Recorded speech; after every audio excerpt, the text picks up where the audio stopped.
Assembly meeting to orders, the meeting of April 27th, 2010. Madam Clerk, please do the roll call.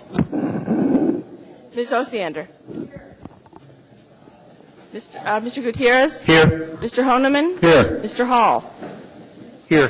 Mr. Starr. Here. Mr. Flynn. Mr. Trainee. Here. Ms. Johnston.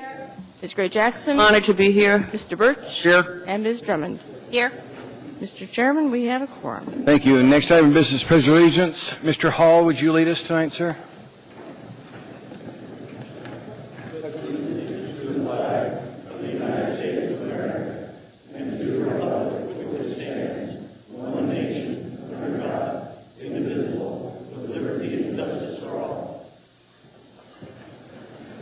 Thank you, Mr. Hall. Next item in business. Move to accept. My mic's on. Next item is minutes of previous meeting, March 23rd. There was a first and a second? First is Ms. Osiander, second for Holman. Okay. He's hit his machine. Do what? The clerk reminds me you need to hit your machine to second, if you would, please. It's done. Thank you. Thank you, sir. Any discussion on the minutes? As unanimously, no objection. Those minutes are approved, Madam Clerk. Thank you. You'll get me yet, won't you?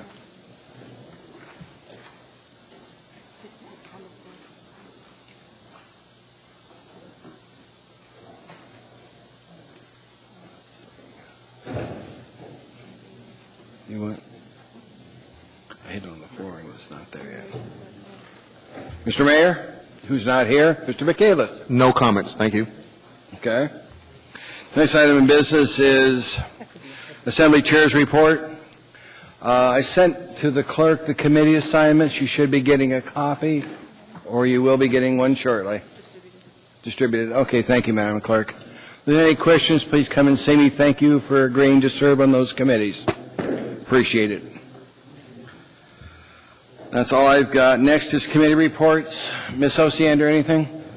First Title 21 committee would be May 6th, Thursday, from 9:30 to 11:30. Anything else, ma'am? Mr. Gutierrez? No report, Mr. Chairman. Thank you. Mr. Hall? No report. Paul, sorry, I missed over you. No report, Mr. Chair. I'll be out of town May 8th through the 17th, so we'll set up a Public Safety Committee meeting shortly thereafter my return. Thank you, sir. Mr. Starr, sir? No report. Anything, Mr. Vice Chairman? Nothing to report, sir. Ms. Johnston? Nothing, thank you. Ms. Gray Jackson? No, thank you, Mr. Chairman. Mr. Birch? Ms. Drummond? No report. I just want everybody to have on their calendars the opening of the Spenard Farmers Market on May 22nd. Thank you. Thank you, ma'am. Next item of business is addendum to the agenda. If I could get a motion to incorporate, please. Move to incorporate. Thank you. I'll read it off to you. Let's see which way works better.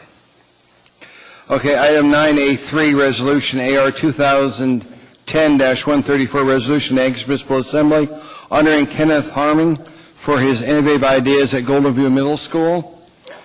Item 9A2, resolution AR 2010-136, a resolution of the Anchorage Municipal Assembly proclaiming May 1st, 2010, the Silver Star Banner Day in honor of continuing sacrifices of wounded and ill veterans, members of the armed forces, and their families on behalf of community, state, and nation. Item 9A5, resolution AR 2010-138, a resolution of the Anchorage Municipal Assembly recognizing and honoring the Anchorage Fire Department and its achievement in being selected 2010 Safe Heart Community Award winner. Item 9A6, resolution AR 2010-141, a resolution honoring David H. Gardner for his 32 years of service to the municipality of Anchorage. Item B2, resolutions for actions, other resolution AR 2010-135, a resolution of the Anchorage Municipal Assembly appointing a citizen naming panel for the Anchorage Museum 4th Floor Gallery.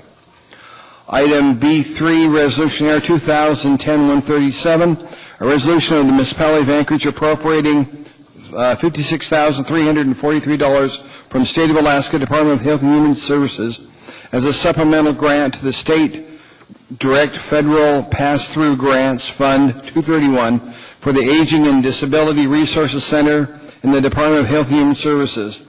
Item 9B4, Resolution AR 2010-139, a resolution of the Anchorage Municipal Assembly relating to a capital budget as passed by the 26th Anchorage State Legislature, second session. Item 9B5, Resolution AR 2010-140, a resolution of the Anchorage Municipal Assembly to approve a contract between the municipality and MWR Consulting Group, LLP, for the forensic audit to be conducted pursuant to AR 2010-57. Item 9C2, Assembly Memorandum AM 259-2010, recommendation award to McKinney Brothers Paving Incorporated to provide road maintenance services in the Chugach, Birchwood, Eagle River Road Service Area, Subursa, for the Municipality of Anchorage Maintenance and Operations Department. $5,900,000. Item 9C3, Assembly Memorandum AM 260-2010, recommendation award to JTA Construction, LLC, for the 36th Avenue and McGinnis Streets, for the Municipality of Anchorage, Project Management and Engineering Department. New business under D would be 9D9, Assembly Memorandum AM 261-2010, Amendment Number 3 to contract numbers 29DON-138 with DBS Enterprise LLC and 29DON-141 with Triple V Contracting LLC to provide residential facility maintenance for the Municipality of Anchorage, Department of Neighborhoods. Item 9D10, Assembly Memorandum AM 263-2010, Cooperative Purchase Award to NLC Machinery for furnishing motor graders to the Municipality of Anchorage Maintenance and Operation Department, Fleet Services Division, $1,069,540. On the back side, item 9F4, Resolution AR 2010-132, a resolution appropriating $1,246,712 from Alaska Housing Finance Corporation, AHFC, to the Department of Neighborhood State Directed Federal Pass-Through Grants Fund 231 for the American Recovery and Reinvestment Act of 2009, ARAA Weatherization Assistance Program. Public hearing on that is 5/11/2010. Item 9F5, Resolution AR 2010-133, a resolution of the Municipality of Anchorage appropriating $138,600 from the fees collected from the sale of vehicle emission certificates to the Area-wide General Fund 101 for payment to the Alaska Department of Environmental Conservation for operation of the Vehicle Information Database and IM tool software in the Department of Health and Human Services. Public hearing for that is scheduled 5/11/2010. Assembly Memorandum AM 264-2010 is also attached. Item 9F6, Ordinance AO 2010-42, an ordinance approving an equal value land exchange on Lots 4, Lots 5, Lot 6, Block 4, Abbott Loop Manor Subdivision, owned by the Municipality of Anchorage, for Lots 11 and 22, Section 22, T13N, R3W, Seward Meridian, located south of Russian Jack Springs Park, a designation of Lots 11 and 22, Section 22, Township 13 North, R3W, Seward Meridian, for placement in the Heritage Land Bank. Public hearing on that is 5/11/2010. And there's a same memorandum attached to it, AM 268-2010. Ordinance AO 2010-35S, an ordinance repealing Anchorage Municipal Code chapters 15.80 and 15.85 relating to motor vehicle emissions inspection and maintenance IM program, amending chapter 15.80 and 15.85 in the interim to revise existing fees and program administration, amending section 9.30.155 to repeal reference to IM certification, amending the fine schedule at section 14.60.30, .030, Health and Human Services. Public hearing on that is 5/11/2010. There's an Assembly Memorandum, AM 225-2010A also. Is there anything else that needs? Would you Ms. like Johnston? to, would you like to incorporate the laid on the tables with the consent I would like agenda? to. So move. Is there a second? Second. Let me go over those. Laid on the table is item 9A7, Resolution Error 2010-143, an ordinance honoring Larry Inson for his 36 years of service to the municipality of Anchorage, some all the Assembly members. And item 9A8, Resolution Error 2010-144, a resolution of the Anchorage Municipal Assembly honoring James Lamson, the road guy, for his service to the residents of the municipality of Anchorage. Is from all the Assembly members. Item 9F7B, it's under ordinances and resolutions for introduction. Floor amendment to 2010-35S, and that's from me. Is there anything else that needs laid on the table tonight? Is there any objection to the incorporation of the addendum to the agenda? Seeing no objection, that's incorporated. Thank you, Madam Clerk. You want?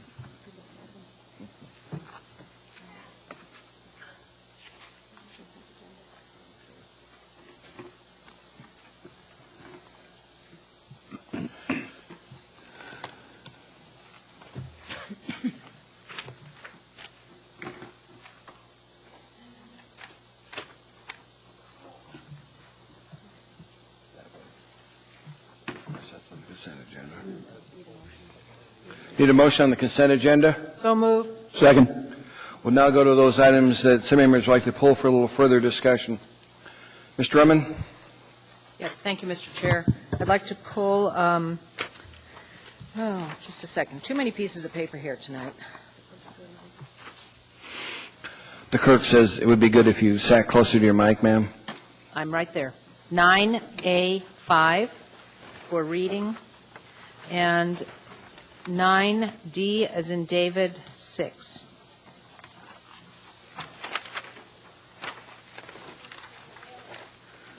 Catch up to where you're at. Did you get Sorry, A5 from the addendum. D6 from the regular consent agenda. okay. 9A5, ma'am? Yes, sir. Did you say 9A6 also? No. 9D6? D as in David 6. Okay, thank you, ma'am. Thank you. Mr. Birch? Yes, so one item from the addendum to the agenda, item 9A3, the resolution honoring Kenneth Harmoning. Thank you, sir. Is that all? Mr. Gray Jackson? Thank you, Mr. Chairman. I'd like to pull item 9, Apple 6. Thank you. Thank you. Ms. Johnston? I'd like to be added as sponsor on item 9A2 and item 9A5. Thank you. Mr. Chair, may I suggest that all members be shown as co-sponsors? Yes, if you would, please, Madam Clerk. Show everybody as sponsors. Mr. Flynn? Thank you, Mr. Chairman. From the regular agenda, item 9 Alpha 1, and from the laid on the table items, item 9 Alpha 8.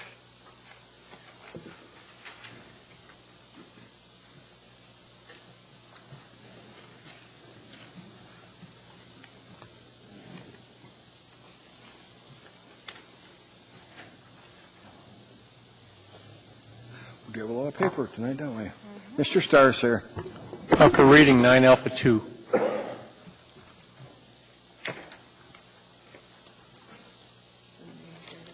Yeah.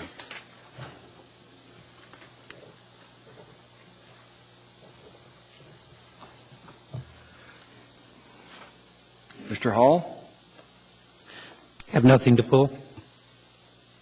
Paul? I'd like to pull for reading from the consent agenda on the addendum 9 Alpha 4.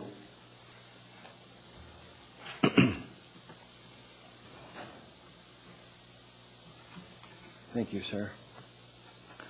Mr. Gutierrez? I'd like to pull 9 Alpha 7, Mr. Chairman.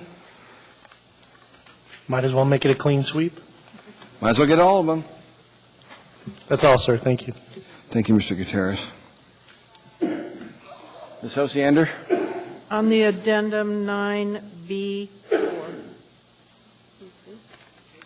I'm sorry? Which B, ma'am? Bravo 4.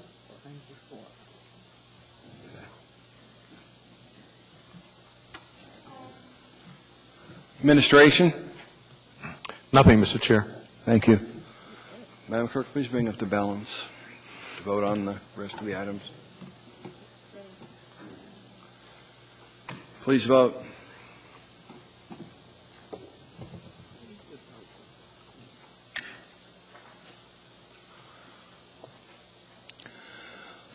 The rest of the items that were not pulled are approved.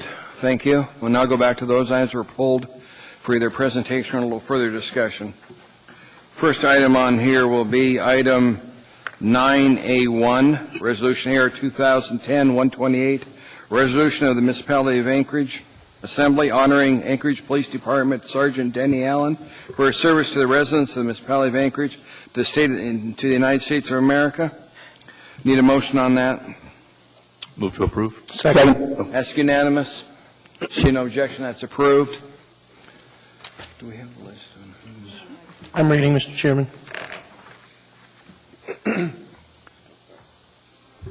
Sergeant Allen. A resolution of the Anchorage Municipal Assembly honoring Anchorage Police Department Sergeant Denny Allen for his service to the residents of the municipality of Anchorage and to the United States of America.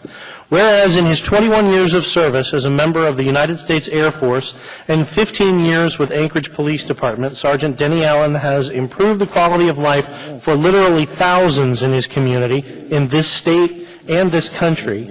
And whereas born in Grinnell, Iowa, Sergeant Denny Allen enlisted in the United States Air Force shortly after high school in May of sorry, excuse me. I'll give you a break on that one, Denny. And whereas in 1969, and while stationed in the Republic of Vietnam, Sergeant Denny Allen and his air crew were awarded the Distinguished Flying Cross for a heroic mission in that Sergeant Denny Allen and his crew managed to land, offload 10,000 pounds of ammunition, and safely return to base while under heavy ground fire, a feat in which 4 previous attempts had resulted in U.S. planes being shot down. And whereas on April 9, 1972, Sergeant Denny Allen married Carolyn, the love of his life, and they later welcomed their 3 children. Whereas in 1977, and after serving in the Air National Guard, Sergeant Denny Allen re-enlisted in the United States Air Force and was assigned to Dover Air Force Base, where he flew as loadmaster on a C-5A while finishing his bachelor's degree in aviation management and business. And whereas over the years, Sergeant Denny Allen and his family moved several times, including assignments as an intelligence officer at Wright-Patterson Air Force Base and at Nellis Air Force Base in Nevada, and a special security officer at Elmendorf, and as an intelligence officer at Bolling Air Force Base, the Pentagon, and in Operation Desert Storm. And whereas in July of 1994, and with 21 years of active service, Major Dennis L. Allen retired from the United States Air Force. And whereas on March 6, 1995, Sergeant Denny Allen joined the Anchorage Police Department as a member of the Anchorage Police Department Class 95-1 and has served as a patrol officer with the Mountain View CAP team, as a detective in the Fraud and Crimes Against Children Unit, as a patrol sergeant, and as sergeant of the Community Action Policing Team in Fairview.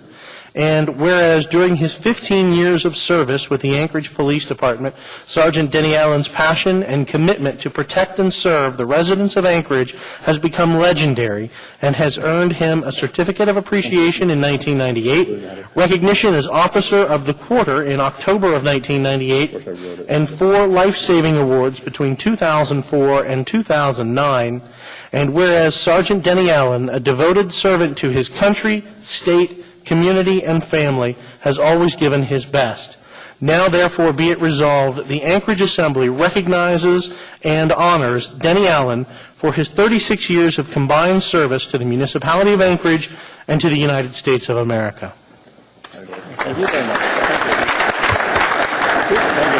After a few words, and I won't embarrass myself.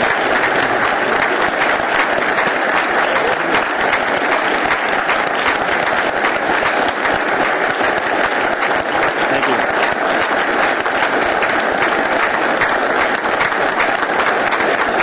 Thank you.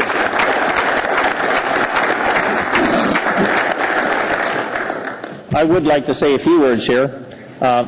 I see you've got my military career. You saw I retired from the Air Force, and when I came to the department, one of my first FTOs, if you can imagine, was a then officer, Paul Honeman. I want to tell you, and I don't know if there's any connection, but at that time I had thicker and darker hair. After spending the first time initially as a patrol officer and then up through sergeant, I was assigned to community councils. And I worked with Terry Albrecht, and we went to see, probably a lot of you is where you first met me, in the community councils. And then eventually it worked into the Community Action Policing team where we now work.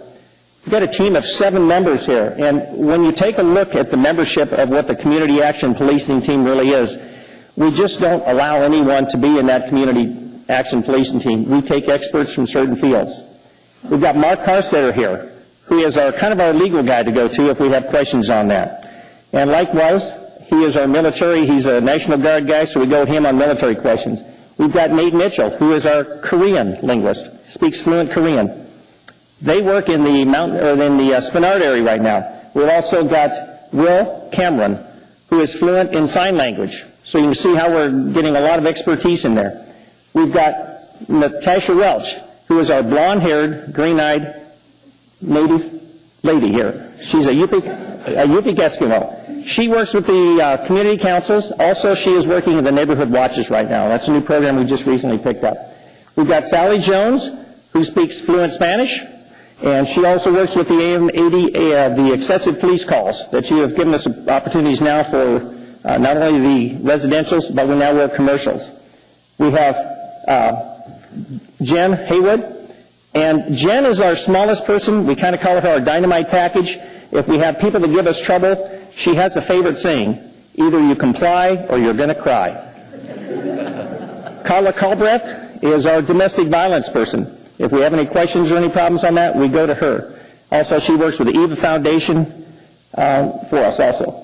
One of the best lieutenants that I've ever worked for is Lieutenant Gary Gillum, a guy that anytime we get roadblocks or blocks in our road or stumbling or anything, he takes all the heat from everywhere, smooths out the road so the CAP team can go do our work.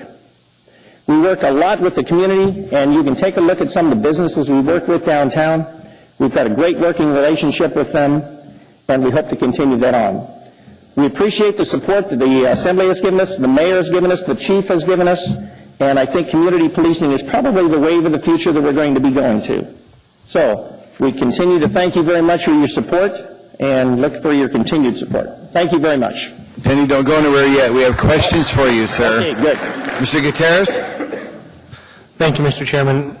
Not so much a question, but I wanted to take another moment to say thank you. It has been an absolute honor and pleasure to be able to work with you, not just as an Assembly member, but in Mountain View through Weed and Seed. You served some time with us on the Weed and Seed Steering Committee, and you have always been not only that person I knew if I needed help, I called Denny Allen, and the problem was solved, but I always found you to be such a calm presence and a professional presence, especially in community council meetings where sometimes things can get a little heated. And it was very much appreciated, always very much appreciated, and will be missed. And I know that you're leaving some big shoes to fill. But thank you very much for all that you've done over a lifetime, and we wish you nothing but the very best in the future. Great, thank you. Thank you. Ms. Gray Jackson? Thank you, Mr. Chairman. Denny, I want to wish you well in your endeavors as you leave the service of the municipality of Anchorage. And I just want to tell you how much I really appreciate it, because my first visit to one of the homeless camps, I believe it was with you, and it was a really interesting and valuable experience, and I thank you for that. And I've been out to a few others since then. But I also want to thank you what you've done in terms of dealing with our homeless situation within this community. You've done a tremendous job, and you're going to be really missed. Thank you, Mr. Chairman. Thank you, ma'am. Mr. Michaelis. Thank you, Mr. Chair. Sergeant Alan Denny, on behalf of the mayor and his administration, thank you for everything you've done. And Denny, we really appreciate this. Is from everybody on the Senate, but thank you very much. I worked with you for years, and we really appreciate your calming influence on this town. We're going to miss you desperately. Stay here. Don't go anywhere. We'll be around. Thank you, sir. Thank you. Next item of business.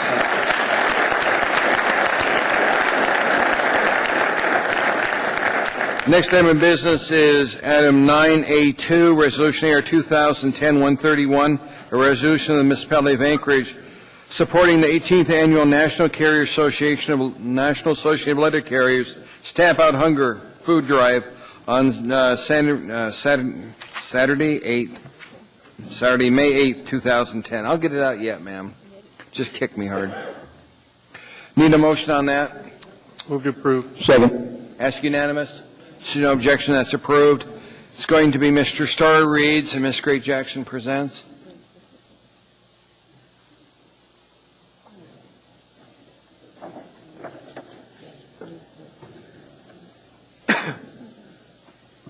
This is a resolution of the Anchorage Municipal Assembly supporting the 18th Annual National Association of Letter Carriers Stamp Out the Hunger Drive on May 8th, 2010. Whereas on May 8th, 2010, in more than 10,000 cities and towns in all 50 states, the District of Columbia, Puerto Rico, Guam, letter carriers will participate in the National Association of Letter Carriers Stamp Out Hunger Food Drive. And whereas the Stamp Out Hunger Food Drive is held annually on the second Saturday in May and is the largest one-day food drive in the nation. Whereas our local letter carriers will be joining in this National Day by collecting non-perishable food donations left at mailboxes and in post offices for distribution through Food Bank Alaska to many individuals, pantries, soup kitchens, and shelters. Whereas with the increases in local demand and seasonal lows in foodstuff inventory, the letter carrier's goal this year is to collect at least 90,000 pounds of food locally during this one-day event. And whereas the overall total collected since the NALC Stamp Out Hunger Food Drive began 18 years ago is currently 982.7 million pounds, and with 2010 goals will move the overall total collected to over 1 billion pounds. And whereas in our state, 1 in 8 Alaskans, including 1 in 5 children, remain at risk of going to bed hungry every night. And whereas Food Bank of Alaska accepts nearly 6 million pounds of food annually for distribution to a statewide network of more than 300 nonprofit agencies and organizations serving hungry individuals. Now, therefore, the Anchorage Municipal Assembly applauds and supports the 18th Annual National Association of Letter Carriers Food Drive on May 8th, 2010, and we encourage the residents of Anchorage to join in this community effort through their donations of non-perishable food, supporting the letter carriers to meet or exceed the 2010 Stamp Out Hunger Food Drive goals, providing needed assistance to our community. Passed and approved by the Assembly on this day.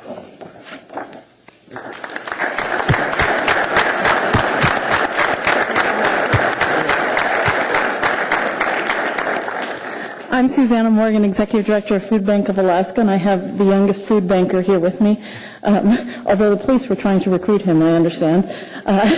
We are so grateful to the letter carriers for the amazing work they have done throughout the years. They are not paid to pick up food and bring it back and feed hungry Alaskans. They do this out of the goodness of their hearts. It is back-breaking labor to move 90,000 pounds of food in and out of postal trucks and to the Food Bank of Alaska. And we just are so grateful that the Assembly steps up to recognize the amazing work they do every year to provide 60,000 meals to our hungry neighbors. So thank you so much. Thank you very much, ma'am. Mr. Honeman has a comment. Paul? I just wanted to take a few moments just to thank the letter carriers and the members of the Postal Service for your service to our community, not only in your necessary function of delivering our mails to us each and every day to our home.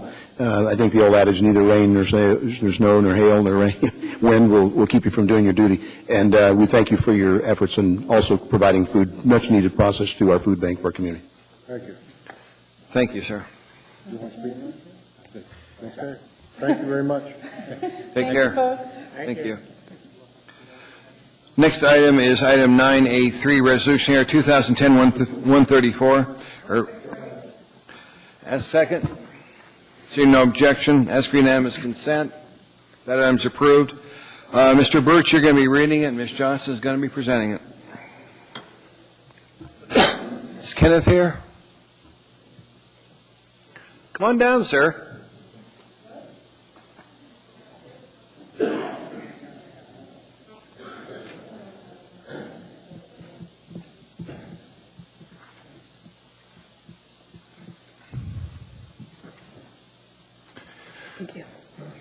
This is a resolution of the Anchorage Municipal Assembly honoring Kenneth Harmoning for his innovative ideas at Golden View Middle School.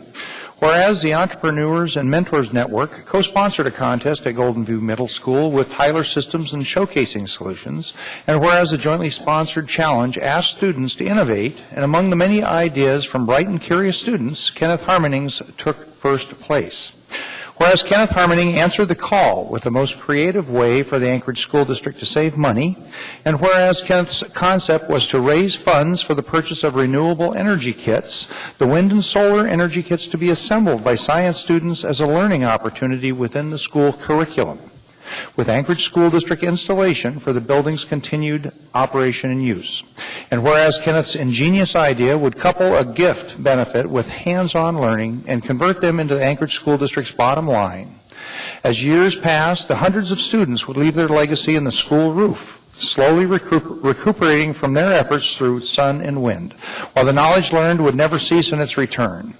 And whereas Kenneth's out-of-the-box thinking earned him an iPod as first-place winner in the contest, along with the respect of the staff, student body, and the community, now, therefore, the Anchorage Assembly resolves to honor and recognize Kenneth Harmoning for his innovative thinking and valuable contributions that could change the way we power our schools and energize creative minds, passed and approved by the Anchorage Assembly. Thank you.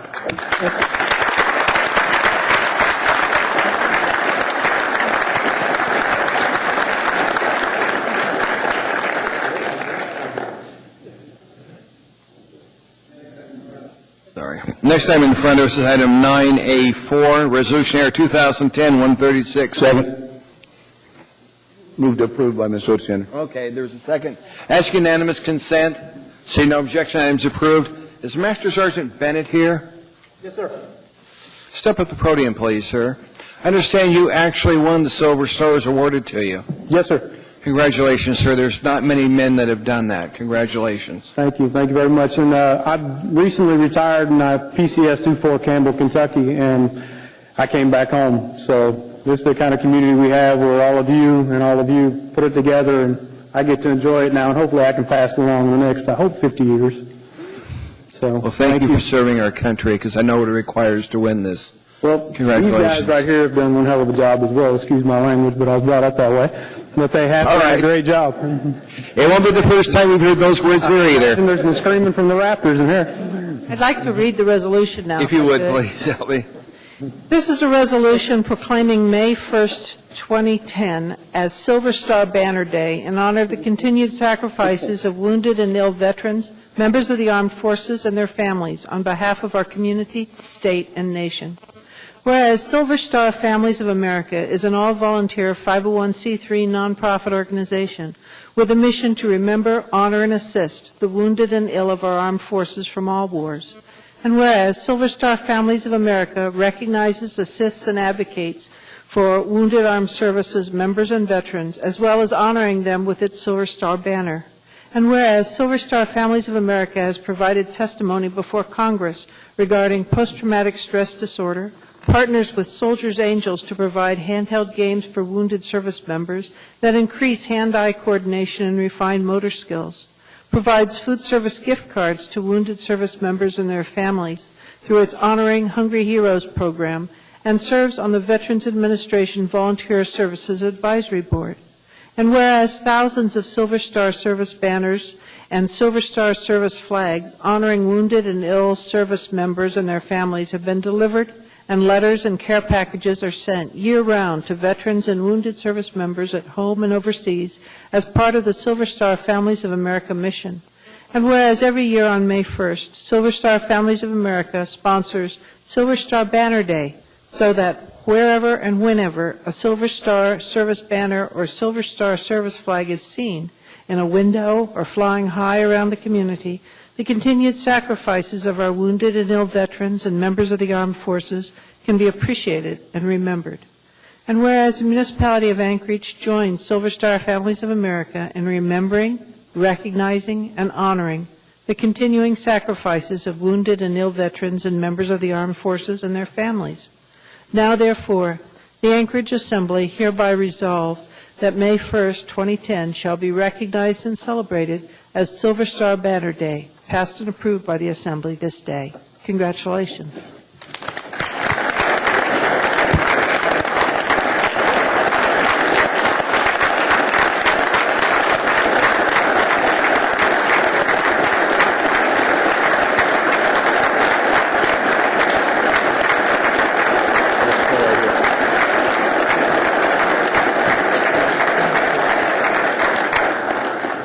On behalf of Major General Troy, I just want to thank the Assembly and the City of Anchorage for all that you guys do. This resolution is a wonderful gesture, and it's very much appreciated. And I tell you, in 21 years of service, I have never been around a community that is more supportive. And everyone here and all the people of Anchorage should take that to heart. You are very much a part of our mission success. In empowering our soldiers and families with all your support, we succeed both here and downrange. So thank you very much. Thank you. We have a few questions or comments. Mr. Honeman? Colonel and members of the military here today and veterans as well, I just wanted to take just a few moments. As a product of the military, born in a military hospital, I think the taxpayers made a pretty good investment of their money personally, but been working, serving myself in the Army, both active duty and the reserves. I want to thank you personally for your sacrifice and your family's sacrifice in service to our country, our nation, and, of course, in our community. I thank you for your words, Colonel, and thanking that the General is, and yourself recognizing the value of the community that we all have amongst us. I'd like to talk eventually through the chair that we may do something at the committee, maybe a military or veterans advisory committee. So I'd look forward to having some service to the military local community as well to help serve in that area. Thank you. Mr. Bennett, are you going to be living in Anchorage, or are you moving? Here comes the Alaskan dream. I just took my guide certification classes down on the Kenai, so I'm trying to plug at you guys or anything, advertising, but yeah, I'm going to be guiding down on the Kenai starting next year. This first year I have 6 wounded soldiers from Fort Campbell and Fort Knox coming down, or up here to Alaska, and I'm going to try to show them everything I've seen from the community, and these kids that are coming up here, amputees, well-deserving, and just great Americans. So I'm going to help get them up here. Their trips are already planned, flights bought, and here we go. Well, thank you, sir. I just want everybody to know that after the Medal of Honor and awards from our government comes a Silver Star, and very few people qualify in this country for the Silver Star. You'd be congratulated, sir, for your service to our country. Thank you. No other questions from Assembly members? Thank you, sir. Thank you.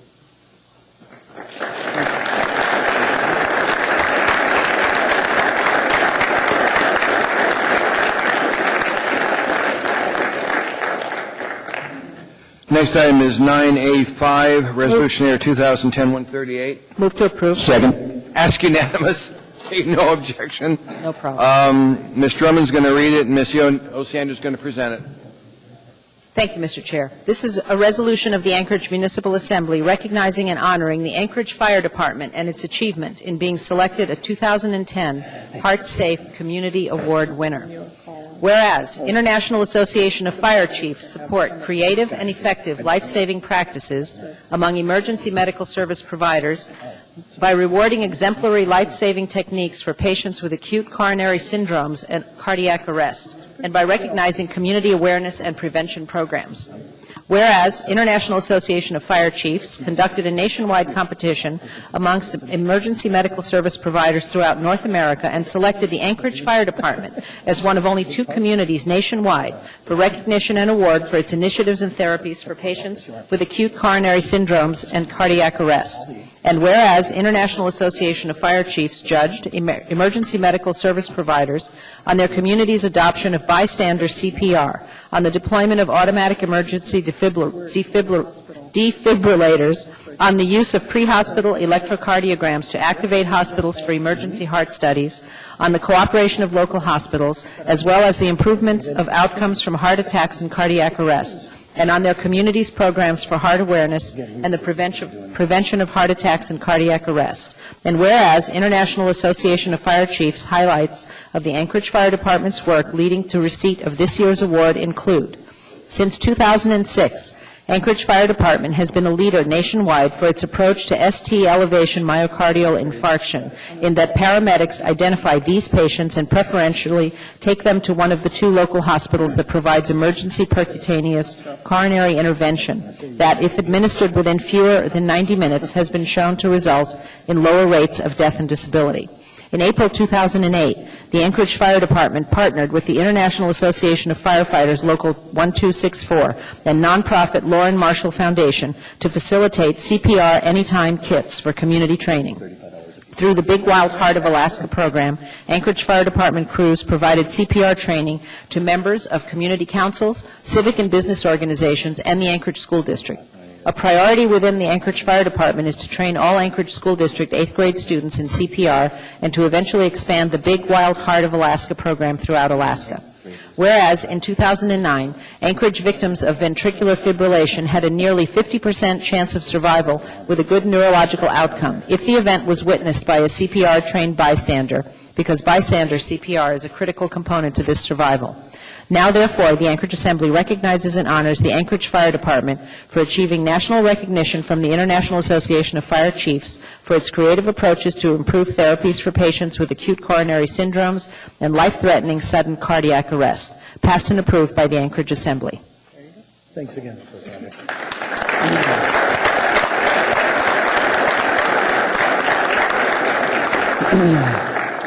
Well, through the chair, through the board, to the administration, I want to thank everybody on the Anchorage Fire Department. Is very proud to be able to receive this award on behalf of the City of Anchorage. But it is the City of Anchorage that is receiving this award. It's because of, I think, a lot of y'all up here in this have done the citizen CPR. Carol Como with the Anchorage School District, all the 8th graders have been taught citizen CPR. Dr. Levy has the ST elevation that's in here. He started that. And we do have one of the highest rates of saves with witnessed heart attacks. So it's on behalf of the City of Anchorage that I accept this, and thank you very much. Thank you, sir. We have a couple of people who would like to talk to you. Mr. Gutierrez? Thank you, Mr. Chairman. Chief, congratulations. This is a tremendous honor. I noticed 2 communities recognized. Who was the other? We were recognized for the city of 100,000 or more, and it was a town in New York, right by Albany, New York, for the less than 100,000. Wow. So that just, it's a tremendous honor to stand out that way against the entire country. And the only other point I wanted to make is you mentioned the citizen CPR, and we did that, I think, last year at this time, but certainly might be not a bad idea for this body to have a refresher. We've got some new members, and I would welcome you coming to a work session or something, doing that with us again. I'd be more than happy to come to one of your work sessions and make that happen. Thank you. I think we can make that happen, Mr. Gutierrez. Thank you, sir. Thank you.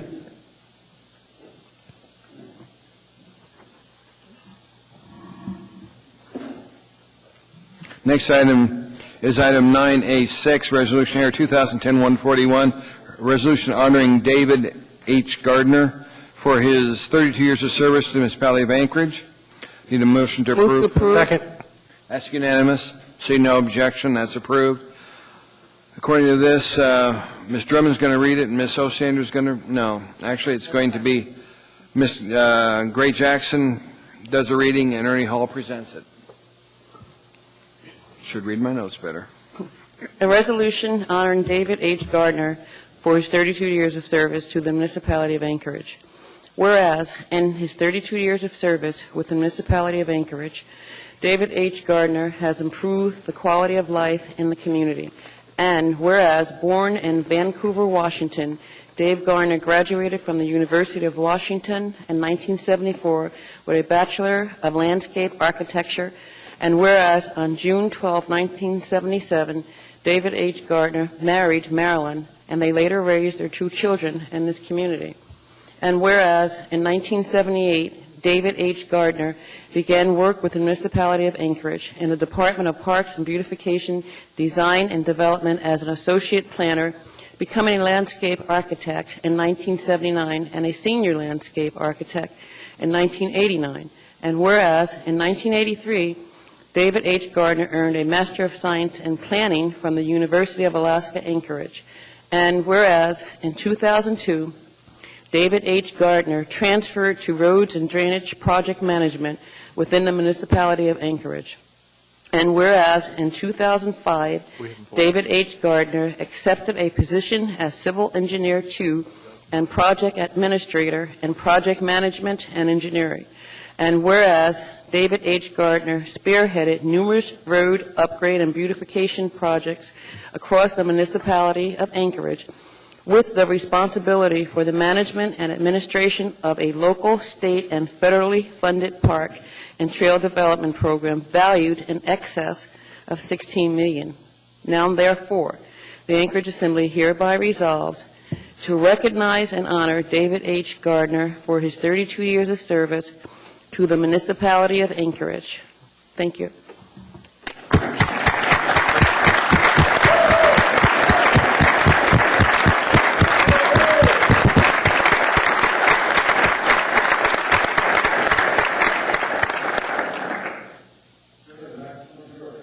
Phone's yours, sir. Just wanted to say thank you for the recognition, and also it's been great to have had this opportunity to work for the municipality and help make Anchorage a better place to live, work, and play all these years. Thank you.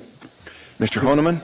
So, Mr. Governor, I think you took the words just a little out of my mouth here. We recognize our police, our fire, the people that we see visibly. Obviously, we see your efforts in beautification and landscaping and development, but you're the guy that's kind of behind the scenes, and you did this for 32 years, and you've actually helped in more ways than you know improve our quality of life here in Anchorage, and I thank you for your service to the community. Mr. Vacalis? On behalf of the mayor, as well as the rest of the administration, thank you so much for your efforts. I know that you've been kind of in the silent background, but the results of your efforts shows throughout the community. Thank you. Ms. Gray Jackson? Thank you, Mr. Chairman. I'm not going to let you get away that early. I just want to say that I've known Dave since 1983, and I want you to know that you're going to be missed. I thank you for your service, and I was truly honored to read your resolution. Thank you, Mr. Chairman. Thank you. Congratulations, sir.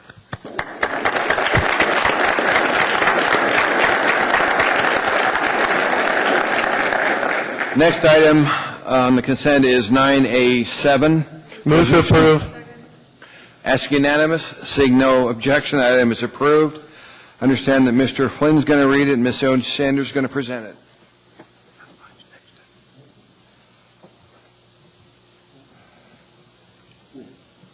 Come on down, Jim. A resolution of the Anchorage Municipal Assembly honoring... Did you pull the wrong one? I think we're out of order here. We are out of order. Okay. Are we all right? No, we're fine. We'll get there. Because we approved 2010-141, resolution honoring Larry Eisen for his 37 years of service. Huh? That's okay. You can accept it. Your chance may come. It's going to come tonight. Actually, I believe, Mr. Chairman, we might be right back at this. Is Mr. Eisen in the audience? I'm told he's not here, Mr. Chairman. Okay. So, Jim, now that you've sat down. All right. Well, let's just go down to, we'll deal with that one later. Let's go down to a motion to approve 2010-144. Move to approve. Second. Ask unanimous. See no objection. Item is approved. Jay Blanson, come visit us, please, sir. And now, Mr. Gutierrez is going to read it, and Mr. Honeman is going to present it to you. Close enough. A resolution, this is AR number 2010-144, a resolution of Anchorage Municipal Assembly honoring James the Road Guy Lamson for his service to the residents of Anchorage.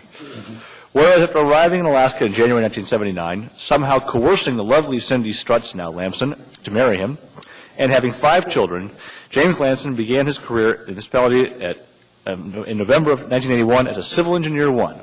And whereas James Lamson worked several years in private development and then public works and engineering design to improve the quality of life for all Anchorage residents, by assisting in the growth and development of Anchorage's transportation infrastructure by providing professional assistance in the development of the Public Works Capital Improvement Program. And whereas James Lamson was named Municipal Employee of the Year in 2000, and whereas James Lamson was promoted to Capital Program Development Manager in 2005, where he managed the Road Improvement District Program, and whereas in his over 28 years of dedicated service as part of the Project Management Engineering Department, James Lamson has enriched the lives of people who have had the pleasure of knowing him or working with him, and whereas, come on, it's Jim Lamson really, has worked successfully and legally with the Alaska State Legislature and been instrumental in guiding over $300 million in transportation-related state grants to the municipality of Anchorage. And whereas Jim Lamson has not only listened to the concerns of property owners, community councils, and elected officials, but helped address those concerns through the annual development of the Capital Improvement Program. And whereas Jim and Cindy have opened their homes to dozens of individuals and families to live with them and have welcomed hundreds of friends and strangers to stay the night at their cabin in Willow, and perhaps a few more they still don't know about. And whereas Jim Lamson, a truly caring and dedicated servant to his family, friends, church, community, and the municipality of Anchorage, has been a source of inspiration and contributed significantly to the development of Anchorage. Now, therefore, the Anchorage Assembly hereby recognizes and honors James Lamson for his 28 years of devoted service to the municipality of Anchorage and its citizens.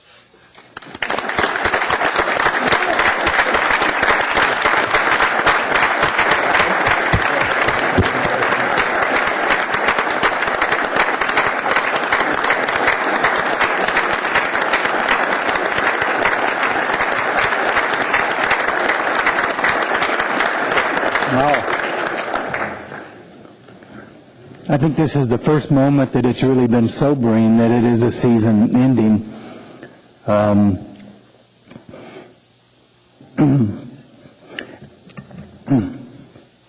In 1981, a friend from church, Frank Thompson, some of you may know Frank, suggested I apply for a job with the city. And I applied, was offered the job, and expected to hang around for a couple of years. 28 years later, I've got to say it's been a great 2 years. Since I started, I've gone through 7 mayors: George Sullivan, Tony Knowles, Tom Fink, Rick Mystrom, George Wirch, Mark Begich, Matt Clayman, and now Dan Sullivan. I've really struggled at keeping mayors. I keep running through them. So maybe I'm doing Dan a favor by stepping aside here. But seriously, the municipality has been a great place to work while my wife and I have raised our 5 kids. Our youngest son graduates next month. Another season ending. The pay has been decent, and the benefits have been very pro-family. And I want to say that I am very, very grateful to Anchorage taxpayers for providing for my family. And I have worked real hard over the years to give them their money's worth. One of the highlights of my career here was working with Howard Holton, and many of you know Howard. He died a few years ago. There's been no one outside of my family that has had more impact on me than Howard, and I carry him and parts of him with me and always will. And my current director, Jerry Hansen, has done a great job of carrying on Howard's tradition, and Jerry, I've really enjoyed working with you. As a young man, I don't think I ever envisioned having a job that I'd enjoy as much as the one I'm retiring from. The people are fun and professional. The work is challenging and meaningful. And the satisfaction of making Anchorage a better place has been more fulfilling than I can even begin to express. I've also had the unique opportunity to help city and state leaders stay in sync with transportation needs. And I want to thank you for the trust that you've shown in me when questions were asked that I'd give you the right, straight answer. And I've worked hard to maintain and deserve that trust. The primary reason I'm retiring, reasons are there are lots of things my wife and I want to do. I'm not leaving from a job, I'm leaving 2 other things that I can't work full time. And also, 28 years in the PERS system does compensate pretty well to step aside. Well, while I'll be leaving the employment with the municipality, I plan to stay involved in the community, more so on a volunteer basis. I'll probably work part-time somewhere, and I expect to see many of you down the road, and thank you again very much. A few questions for you. Ms. Gray Jackson first, ma'am. Thank you, Mr. Chairman. I'll probably sound like a broken record, but I've known you since 1983 also, Jim. I remember the first day that I started work at the municipality on Tudor Road, the building that is no longer there, and you maintained that wonderful personality throughout all of those years. And I want to tell you, I think you already know, how much I appreciate working with you in my early days as Assembly staff and helping me through the capital budget process and making me look, in my early days, like I knew what I was doing. So thank you, Jim, and enjoy your life. Thank you, Mr. Chairman. Thank you, ma'am. Mr. Gutierrez. Thank you, Mr. Chairman. Jim, you used the two perfect words when you were describing your colleagues, I think, to describe yourself: professional and fun. Your sense of humor has always been so welcome, and you're just one of those people when you walk in the room that everybody's happy to see you there, and I have always appreciated that. And I'm trying not to sound like saying goodbye, because I know it's not goodbye, because you're going to stay involved. And when you first told me that you were retiring, my reaction was, no! But glad that you're going to stick around. Your retirement is richly deserved, and I hope you enjoy whatever it is you choose to do absolutely to the fullest. And when you're back around here, we look forward to that. Okay, thank you. Thank you, Mr. Chairman. Mr. Michaelis, sir. Yes, on behalf of the administration, Jim, thank you so much for your diligent efforts on the capital program, and thank you for the citizens as well, because all of the projects that basically you shepherded through the system is basically out there now for everybody to use and for years to come. So thank you. Thank you, sir, for your service to the city. And you're right, a lot of us miss Howard. Yeah. You know, he was a good man. Yep. Thank you. Take care. Enjoy your retirement.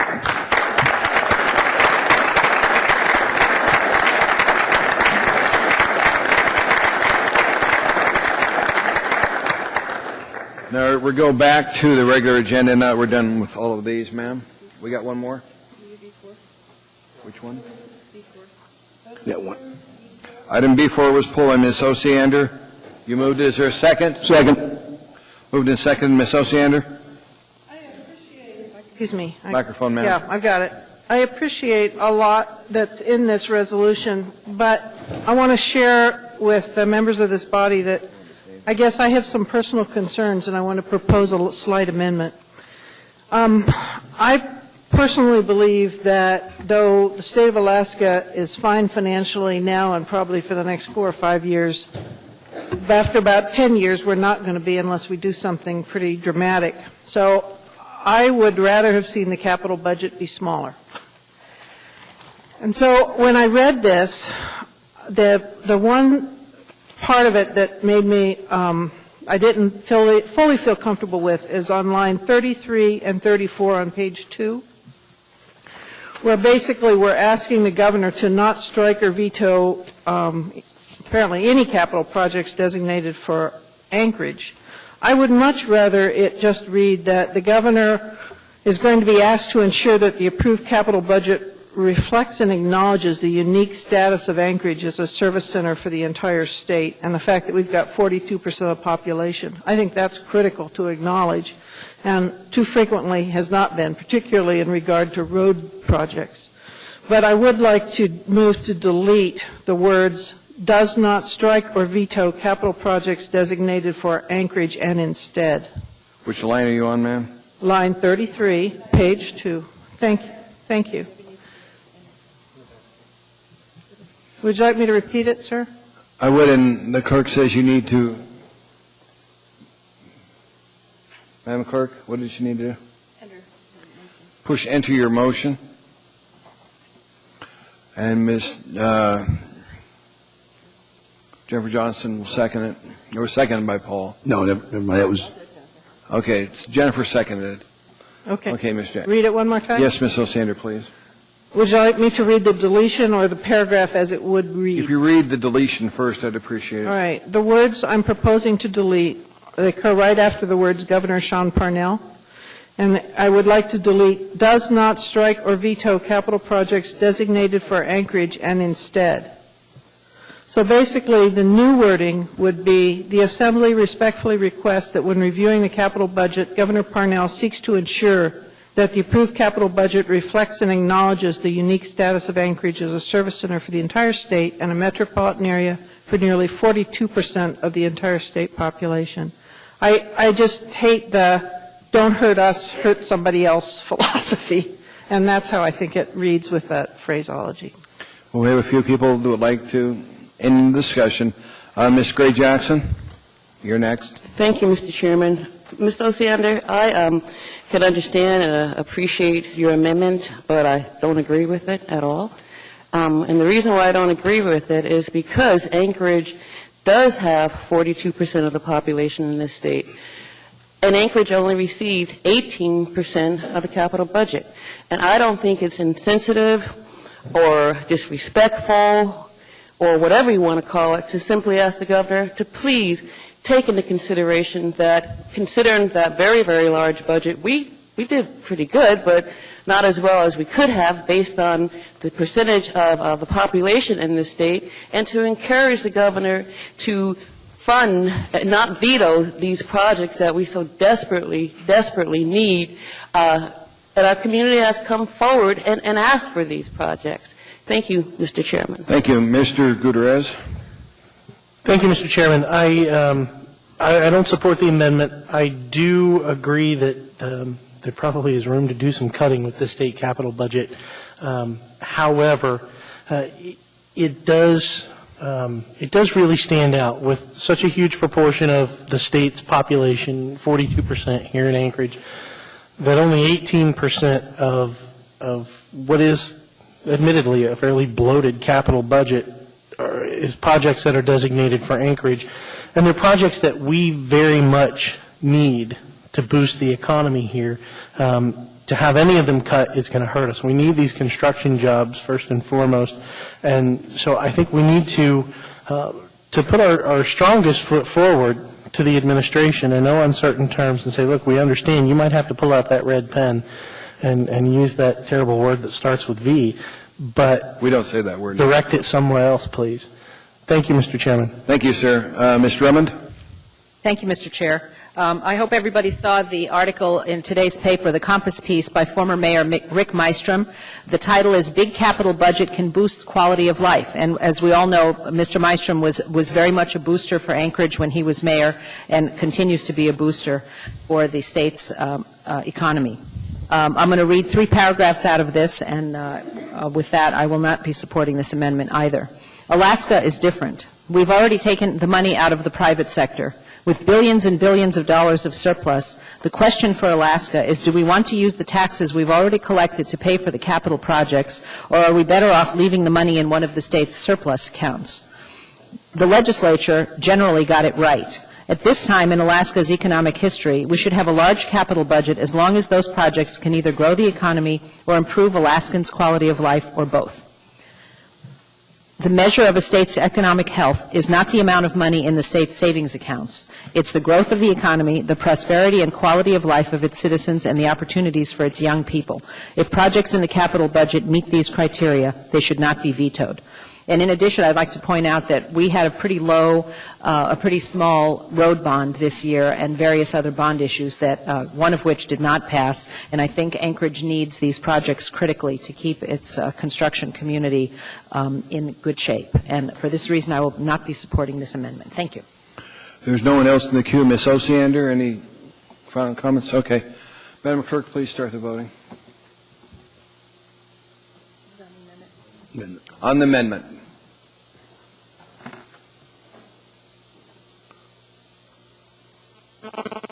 That item is not approved. Any other amendments?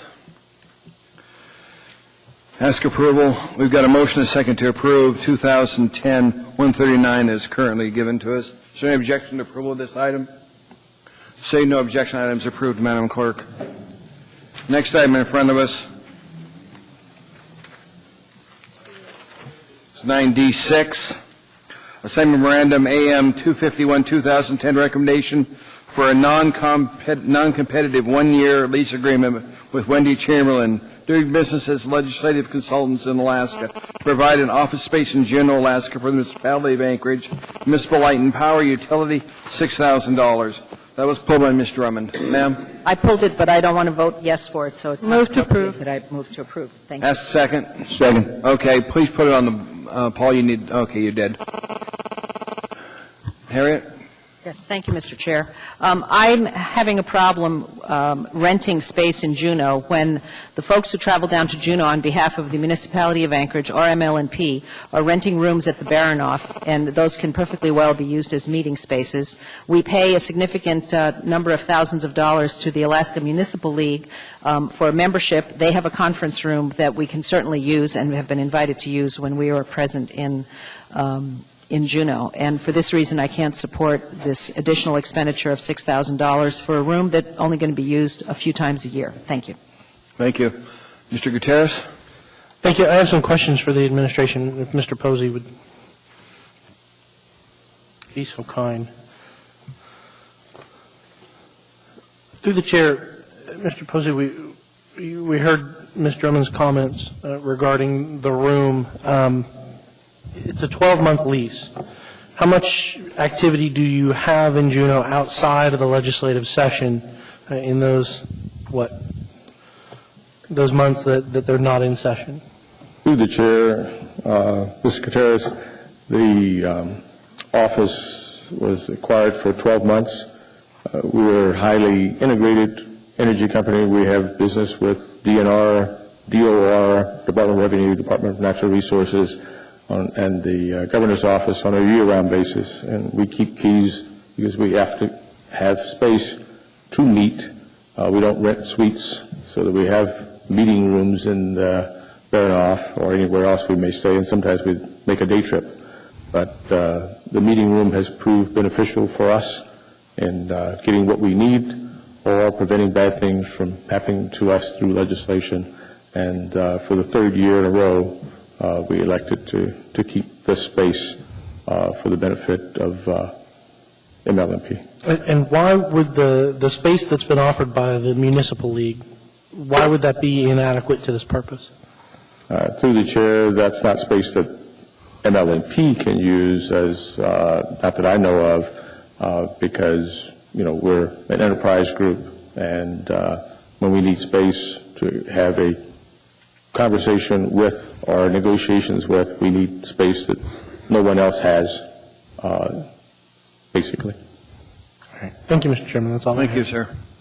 Ms. Osiander has a question, sir. As I understand, Mr. Posey? Pardon me? Is there a question for Mr. Posey now? Yes. Okay. As I understand it, this funding is all from MLNP's budget. Is that correct? Through the chair, yes, Ms. Osiander, it's 100% from MLNP and not part of our lobbying experience. The comment you made was that for the past 2 years? This or is 3 the years? third year, I think it is. So you are currently renting space? Yes. And is this a change or increase in what you've been spending for the last couple of years? Through the chair, Ms. Osiander, this is the same for the last 3 years, same amount, same time. Okay. And has your board of directors approved this? Yes, ma'am, it's part of our regular budget. Last question. Do any other private utilities have space down in Juneau? Do you know? Through the chair, no, ma'am, they're not set up, nor do they have as many activities with the state as we have. Because we own a gas field, and therefore Department of Revenue and DNR are regular people we have to be in litigation with or discuss with issues with at all the time. Okay, one last question. Yes, ma'am. Is there any cheaper alternative that you've looked at? Through the chair, we've looked at what other people pay, and this is reasonable, if not at the bottom. Okay, thank you, sir. Mr. Birch has a question, sir. No, I just wanted to speak in support of this, against any amendment to delete this. I think having participated in several trips to Juneau, and just recognize that it is helpful to have a place to kind of gather your thoughts and leave your personal belongings, particularly if it's a day trip and you don't have a room at the Baranoff or elsewhere in the hotel. It is nice to have a office in close proximity to the Capitol and in close proximity to our lobbyists. So, thank you. Mr. Honwan? Mr. Posey, through the chair, is this conference room, is it just only available to MLNP employees or any municipal employee who might be down doing business in general? Through the chair, if we're not using it, it's available to any municipal employee. Thank you. There are no other questions, Mr. Posey. Thank you, sir. Any amendments? Seeing none, we have a motion to approve on the floor. Madam Clerk, please conduct the voting on it.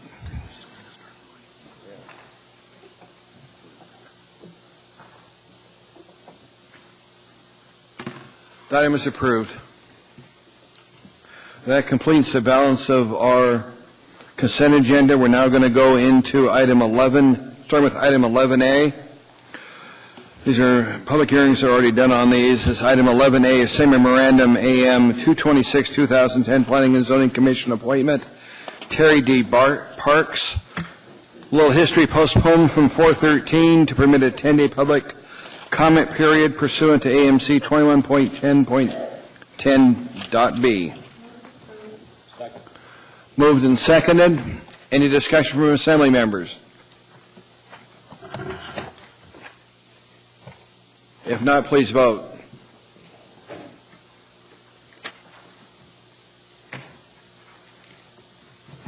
That was unanimous. Is Mr. Parks here? Sir, come up to the podium. Congratulations on accepting that calling. We appreciate it. It's going to be an interesting time for you. Thank you. I look forward to working with them and being a part of that. Thank you, sir.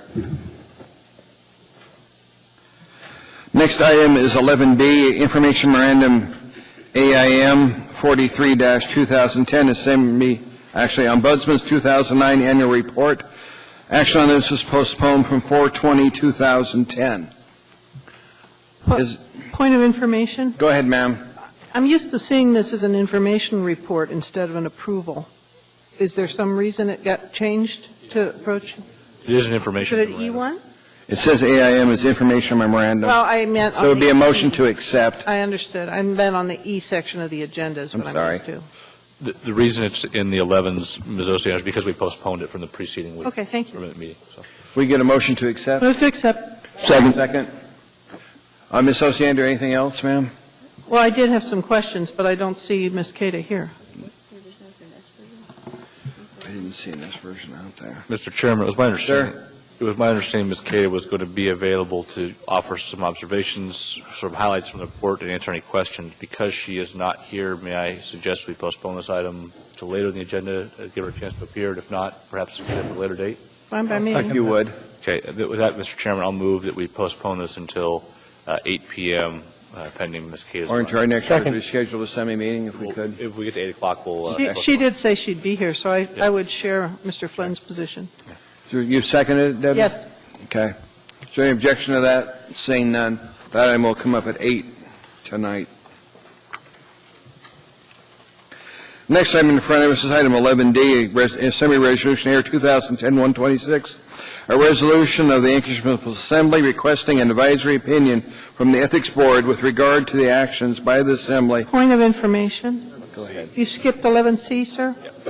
Yes, I did, and that's my fault. I'm sorry. Thank you. Item 11C, Resolution AR 2010-78, a resolution confirming and levying special assessments for Special Assessment District 0425 for sediment removal in Campbell Lake and setting the date of assessment installation payments, interest on unpaid assessments, providing for penalties and interest in the event of delinquency, project management and engineering. There's a same memorandum 156-2010 also. Move to approve. Second. Ms. Osiander? I didn't pull it. Okay. Mr. Vacalis? Yes, sir. We would request that you continue the public hearing to the second meeting in June. You want action postponed to the 2nd of June? Second meeting in June? That's correct, sir. Thank you. So moved. Ask unanimous. If, 1 second, Mr. Chairman, this is, you actually close the public hearing, so we need to move for a new public hearing on the, at our June 22nd. I think you just want us to hold action on it, Mr. Michaelis? I was under the understanding that we continued at the last meeting, but I see what this says. So it says closed. What we'd like you to do is open that up again in case there's any questions after they go back through and iron out some questions that the folks in the area have. Would you like to see it come back in the second meeting in June? Is there any problem with delaying to that time period? None whatsoever, sir. Okay. There's a motion on the floor to postpone action on this item to the second meeting in June. Is there any objection? It's a request of the administration. See no objection, the item will come back in front of us on the 2nd of June. Mr. Chairman? Sir? I just got word that Ms. Cato, the Ombudsman, is en route. She should be shortly. There she is. Yeah, there she is. I should have heard the alarms go off when you entered, ma'am. Let's go back to deal with item 11B, Information Memorandum AIM 43-2010, Ombudsman's 2009 Annual Report. There's a motion to accept on the floor. Christy, come and join us.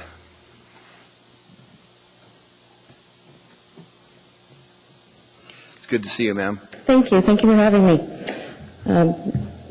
Chair and Assembly members, and this is the annual report for the year 2009. First, I wanted to say, I noted on the most current agenda that the clerk's office apparently provided a revised annual report on your desks.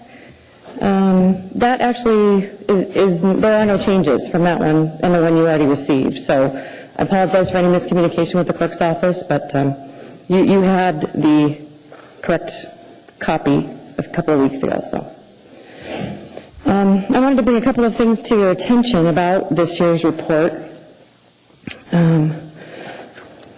We made some adjustments in our office, in the management of our office. One of the biggest adjustments was the prioritization of our ever-expanding number of cases. This management decision was reached collaboratively with the then-chair, Matt Klayman, in an effort to accommodate the decrease in staffing while still taking into account the increase in concerns that we were receiving. An example of some of the higher priority cases would be any life safety concerns, any concerns involving children, such as with the school district or with the police department. Examples of lower priority cases might be potholes, parking tickets, $20 parking tickets, things like that. As noted in the report, the parking tickets were the largest area of shifted concerns. Notably,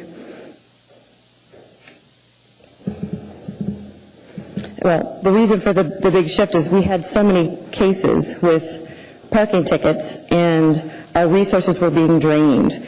And there is very little room for administrative redress in the current administration's process.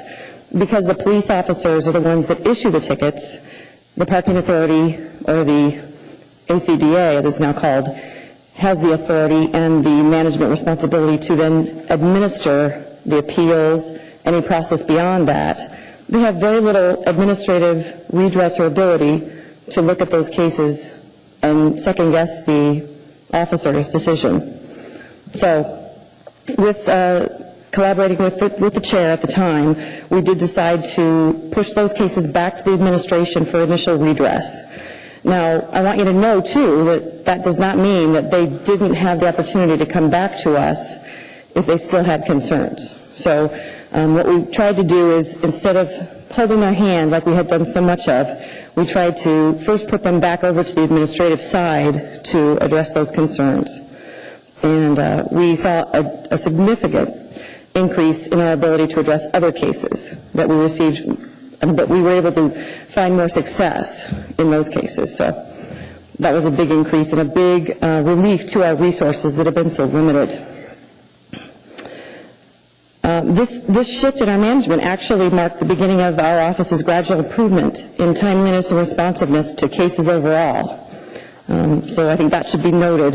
This was our, let's see, we had 3 people in the office and lost the 3rd position in 2008, late 2008. So having just 2 people in the office is an unprecedented low number of staffing.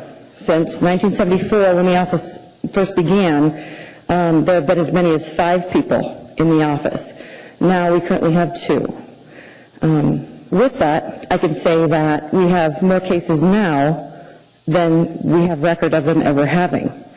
Taking into account additionally that we have more ways to delineate and statutize our cases so that contacts, inquiries, referrals are no longer actually categorized as cases.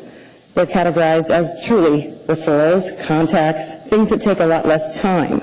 So as we're changing the way we're reporting our cases, they're still going up 9 to 12% annually since 2006.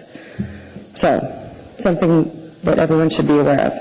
That's affecting our ability to respond in a timely manner. Although progress continues to address existing caseload backlog, the reduction in staff continues to negatively affect our office's ability to address concerns in a timely and responsive manner. To better illustrate the process that is being made, or the progress that's being made, let me share some comparative statistics from last year's annual report. In 2008, I remember Dr. Selcraig asking, how many cases are outstanding from 2008? And as I reviewed my report, it was well over 70 cases remained open from the following of the year end. In 2009, as I look back at the numbers, we have less than 40 cases remaining open. Still, in my mind, an unacceptable number, but an improvement. Additionally, in 2008, initial contact was made with a complainant within 72 hours. In 2009, we improved that statistic, and we actually made initial contact with most complainants within 36 hours. This is partially due to phone calls being returned after normal business hours and during the weekends, which I know has been noted by several complainants. In a concerted effort to address continually increasing concerns received by our office, documentation management, including scanning and filing duties of our cases and documents that we receive, those types of things have taken a back seat to initial complainant contact and any inquiries that first come in. So our filing and scanning backlog is increasing. So that's the kind of the area where we are suffering most right now. I did receive inquiries from some Assembly members about the potentially misleading notation in my report regarding numbers of cases as listed by department. So I wanted to clarify something. Although the numbers of cases and comments are not intended to present a sense of increased difficulty, problematic, systemic issues with departments, it's really meant to illustrate the departments that utilize more or less of our office's time and resources. So really it's not to reflect on management, abilities, systemic problems in those areas, really just numbers and the time that it takes for our office to report and respond. So I'll take any questions you may have or comments. Here are a few, ma'am. Ms. Osander first. I've got about 4 of them, I think. The first You have one. time. Okay. The first question, could you go over those areas that you're not investigating? That's new to me. You said there were about 4 areas you're not taking complaints on? Yeah, they're listed in the report. I only saw the one on parking. What was the parking, and actually the only other major one is impounded vehicles. You mentioned something about children. What was that? That was only to highlight the areas of prioritized cases. Oh, so that's not, you're not taking them, that's where you are taking them. That's correct. Those so are high priority cases. cases. You're not taking are parking and impoundments, is that what you said? Correct.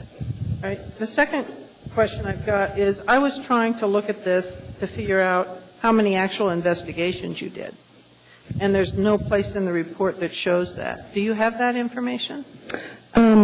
Yes, we have about, I think it's 7 formal investigations on file in the Ombudsman's office. Of the 419 cases that we actually did file, 7 of them were not initially worked out with the administration or worked through compromise or mediation, but were met with resistance. So those reports were written as formal complaints. Well, I guess I was a little bit confused because some of the examples you gave seemed to be referrals rather than investigations. And I think it's helpful for the Assembly to know generally if you found a problem so that we could potentially try to fix an area that's problematic. Did you give written summaries of your findings in those 7 that you resolved?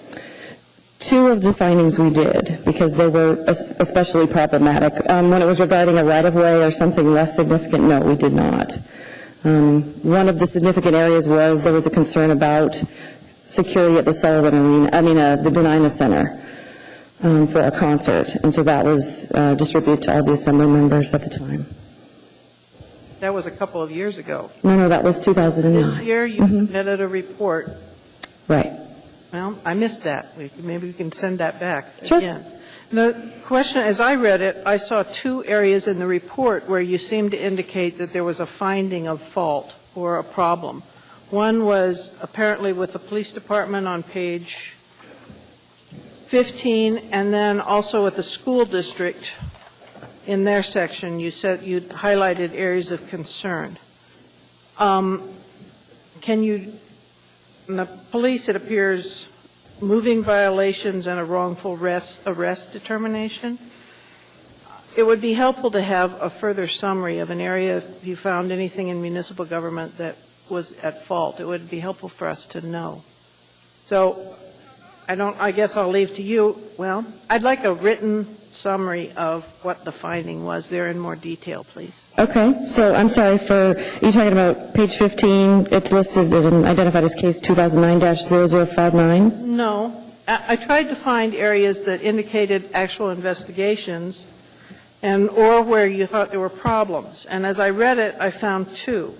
One is under the police department in the second paragraph, called 2 allegations of over-enforcement were substantiated. I see. I see. Mm-hmm. On the Anchorage School District one, you stated at the top of page 16, it was noted twice the district could have improved in student safety while incidents of inflexibility.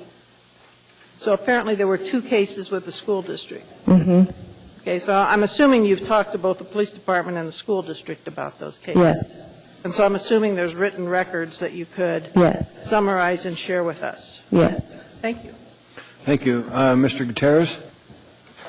Thank you, Mr. Chairman. Ms. Cater, thank you very much for the report, and I appreciate it. I took some time out of your day on Friday. I appreciate you taking the time to sit down and talk with me about the report. I just wanted to mention a couple of things. First, you talked about a trade-off between prioritizing scanning and filing versus that first contact with a complainant, and I think you got the priority precisely right, and I appreciate the trade-off there. You're going to get behind in one area, but I do appreciate that you're prioritizing getting back to the citizen that has a complaint first and foremost, and making that the priority. I think that's definitely the right direction. Your office is. A lot of folks don't know what your office is until they really need it. Your office is the last line of defense for a citizen who's getting worked over by the local government in one way or another. And so I appreciate that you're able to reach out to folks. As I mentioned on Friday, and I just wanted to put it on the record here tonight, I think it would be useful for assembly members to see phone calls over time, cases over time, year by year, to see how the caseload has grown, how the amount of contact that you've gotten from the public has grown year by year as staffing has been reduced, and then as you sort of cut loose some of the really, really low priority things and push them over to other areas to resolve, and yet your caseload still increases over time. I think it would be useful for assembly members to be able to see that. Okay. That's all, Mr. Chairman. Thank you. Thank you.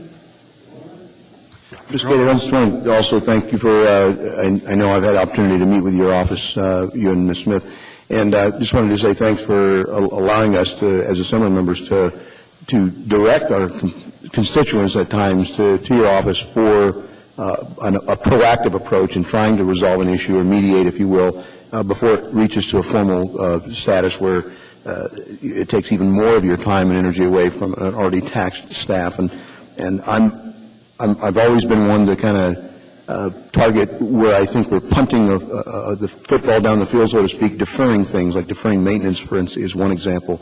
It doesn't make much sense. I'm hopeful that we can work with you as an assembly body to assist your office in some way so that you can get caught up and not feel, so that you can take the time to prepare findings and do investigations and not be so bogged down punting that football field down the field.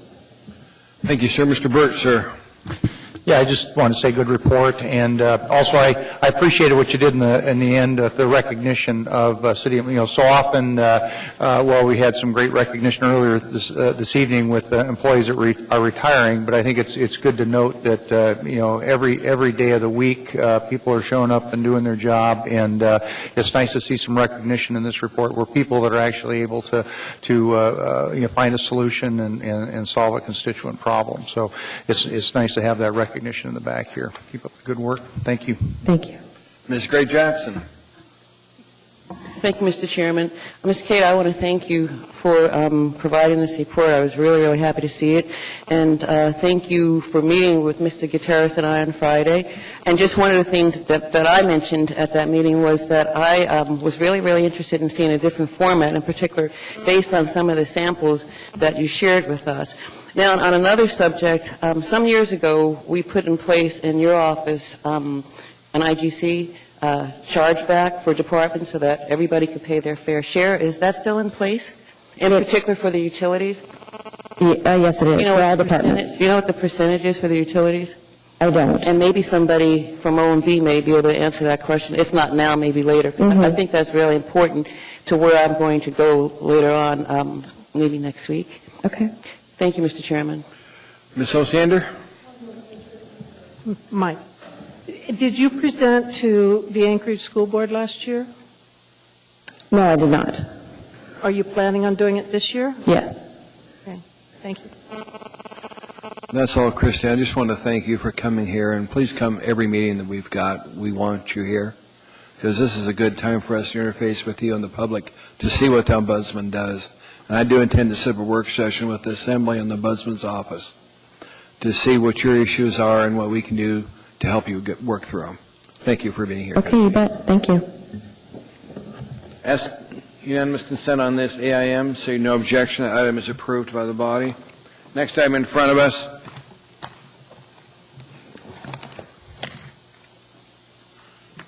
is item 11D, Resolution Air 2010-126. A resolution of the Municipality of Anchorage Assembly requesting an advisory... Chair. What? Oh, sorry.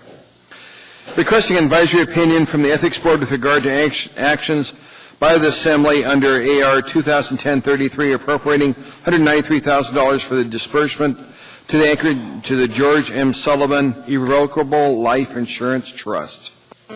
That was pulled by Ms. Drummond, actually. It's back in front of us again. Need a motion on the floor on that item. Okay, sorry. Didn't see one. Mr. Chair. Second. Ms. Drummond? I'd like to postpone this item to the Assembly meeting of June 22nd. And I'll second that motion, Mr. Chairman. It was referred to the Assembly's Ethics Committee last time this item was before us. And since the committees have now changed, we will now have an opportunity to meet and determine what we're going to do with this resolution. Okay. Mr. Starr? Well, I'd like to just respond as ethics chair on a couple of reasons why we didn't meet for consideration in the future, as well as I'd like to speak to sort of some of the topics. And I want to be clear between where my role as ethics chair speaks to it and then where I'm speaking as an individual. As ethics chair, one of the reasons we sent it back as an assembly body was to, in my thought, was to consult with Ms. Westover as ethics officer. She's a designated ethics officer for all of the municipality. So the idea was that we could get her to consult in that. She's got defined roles when it comes to what her job is, and they conflict a little bit. In this particular case, she's conflicted out as advisory as it relates to this action, 2010-126. I find that out quickly. I asked her help in initially fleshing out the discussions as it related to the ethics code, and she promptly said, I will be conflicted out with that. So per the ethics code, it says basically when somebody's conflicted out, or as in this case, the municipal attorney shall be counsel to the board. In the event of a conflict, the municipal attorney shall retain outside counsel to advise the board with regard to the matter. So I didn't find it prudent to push the issue with that. I felt there would be probably a cost involved. That was one of the main reasons that I did that. This conversation sort of included Ms. Drummond and Mr. Flynn through an email exchange from me. So this whole series of events, including Ms. Westover's statement that she was conflicted out, was also part of my committee members' discussion. So that's sort of why we didn't meet. Was I was, it was kind of like pointless to do a committee work, I felt, without consult from that. Ms. Tucker wrote the resolution in conjunction with Ms. Drummond. She's not our advisory council per the code. So that's my official statements about that. But in movement to postpone, I'm kind of suspect that we're going to get anywhere with that, and to have a lingering topic over the top, I'm actually going to speak against postponement for a couple things. There would be value in it if everyone would study the ethics code. There may be value in the new members going through ethics training. But I see that there's specific references in the ethics code that respond. I also sent these to Mr. Flynn and Ms. Drummond. We get to, in my opinion, the interpretation of the code, and again, this is mine, but it is written down in the ethics code. It basically says that the Board of Ethics will do things in conjunction with interpretation of the code. And I'll read it to you. I should have passed it out, I guess, ahead of time. But the board shall perform the following duties to foster and support ethical conduct by employees, appointed members of a municipality authority, and elected officials. You can ask for advice at the request of the mayor, the assembly, school board. The board shall perform the following duties, and this is one of their duties. It's number 1. At the request of the mayor, the assembly, or the school board, they shall participate in public work sessions regarding ethics in government and the administration of this chapter. And you can take my word for it or not, there isn't any other duties and responsibilities that they have in reporting to us. They're supposed to do that in a public work session if we have that. This action in front of us with this resolution doesn't speak to a public work session to engage the advice of the ethics board.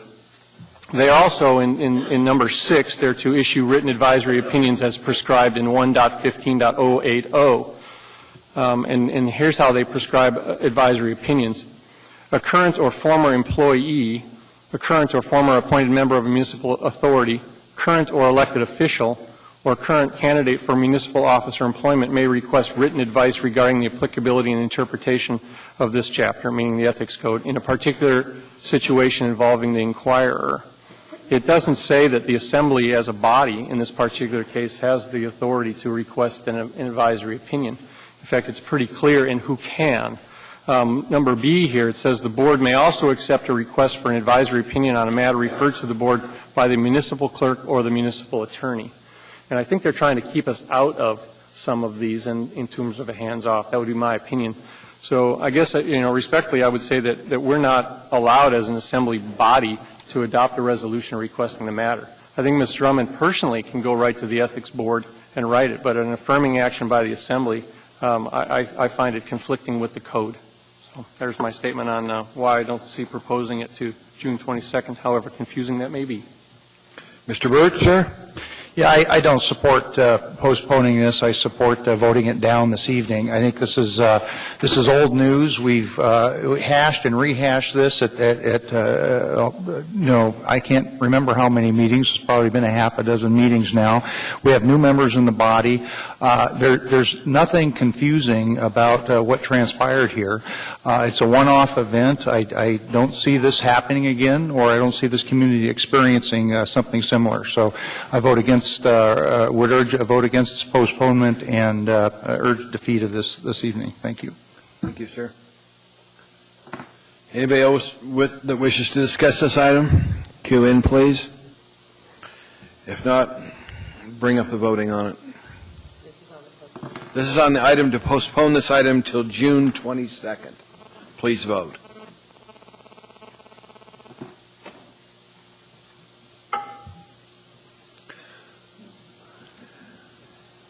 The item is not postponed.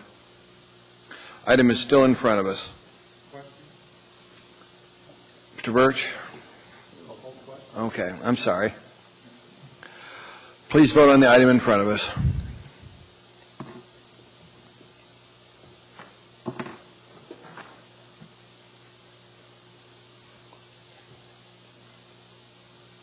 The item is defeated. Motion fails. Next item in front of us tonight is item 11E, Ordinance AO 2010-16S, an ordinance to Anchorage Municipal Assembly, amending Anchorage Municipal Code 9.28.035, abatement of vehicles operated by delinquent offenders to allow a new defense to vehicle impoundment. Public hearing was closed on 4/13/10. Action was postponed from 4/13/10. It doesn't show we have a motion to approve on the floor. Move to approve. Second. Ms. Osiander? I want to emphasize again that I supported when this originally came to us, the concept behind this. I think it's basically the abatement is to deal with this kind of situation is critical for us. And I want to clarify, move the yes version. The issue that keeps coming up, not frequently but regularly, is what's the standard for taking of private property, and is it clear? In the Public Safety Committee, we heard some very clear and I think strong and compelling statements from both Treasury and from legal that they're doing a pretty good job exempting certain situations where they don't take the vehicle.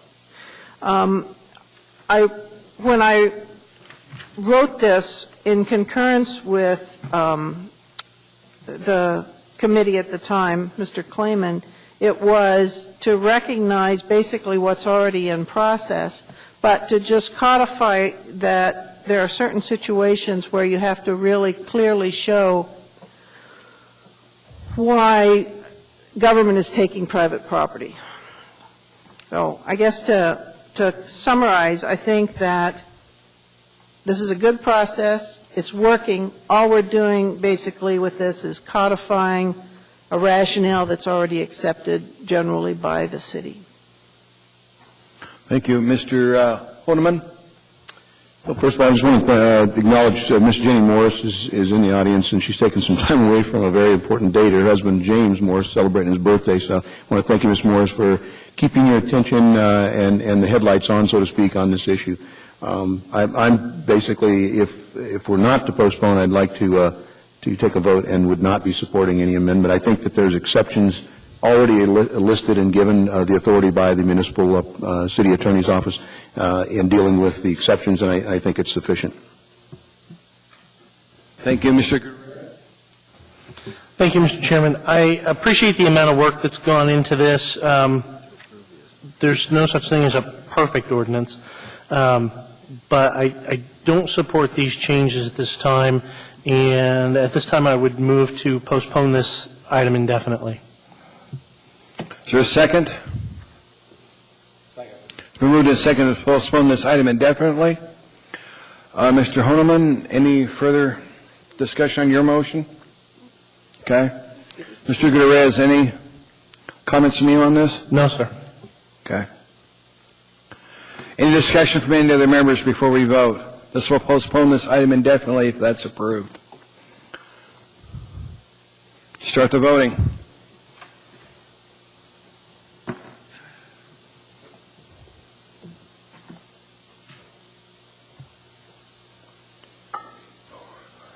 The item is postponed indefinitely. Ma'am, that means you don't have to come back to the next meeting. Thank you for coming to every meeting and pursuing this item. We're now down to the end of the agenda. I think we'll take our break right now. Mr. Chairman? Sorry. What, ma'am? Thank you, Mr. Chairman. I'd like to move, before we take our break, to change the order of the day, to take up items 13B, 14A, B, C, D, and E, and possibly F, because I don't think they'll take too much time, and it'd be nice to let folks go home before it gets too much later. Thank you, Mr. Chairman. Which ones do you want to change, Elvie? You want to take up what? I'd like to take up 13B, 14A, B, C, D, E, and possibly F. Before we go on our break. Madam Clerk? I just want to make sure we can. The clerk had a comment. No, 13B. And then 14, A, B, C, D, E, possibly F. Yes, I moved, yes. Thank you, Ms. Osiander. I thought I said I moved to change the order today, but I'll say it again. Mr. Chairman, move to change the order today to take up items 13B, 14A, B, C, D, E, and F. Thank you, Mr. Chairman. May I have a second, please? Thank you. Is there a second? Seconded. It was moved by Ms. Gray Jackson, seconded by Ms. Drummond. Ms. Osiander, you're on the list. Thank you. Now I do.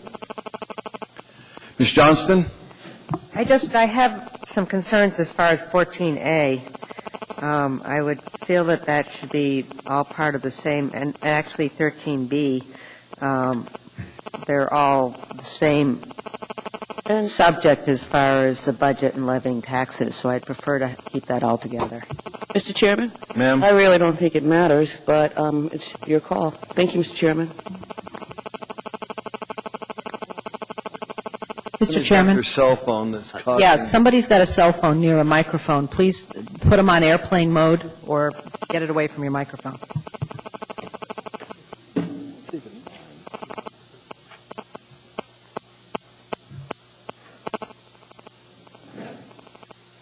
That should have killed him. Okay, the motion on the floor is to change the order of the day to take up these items.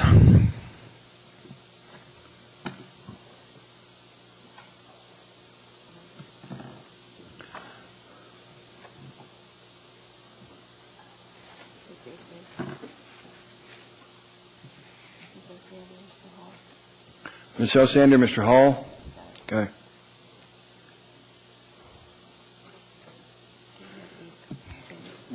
So the order of the day's changed. Okay, we've changed the order of the day then. We're taking up item 13B first. Continued public hearing.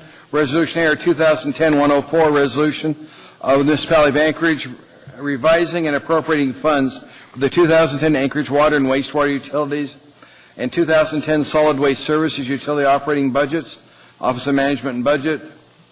These are continued public hearings from 4/27/10. The public hearing is now open. Anybody wishing to testify, please come forward. Hearing and seeing no one, the public hearing on this item is closed. What's the wish of the body? Move to approve. Hopefully. The S version? Move to approve the S version, Mr. Chair. Okay, thank you. Ms. Osiander? Did you get it recorded all right? Okay. Any other comments from Assembly members before we vote? Seeing none, please vote.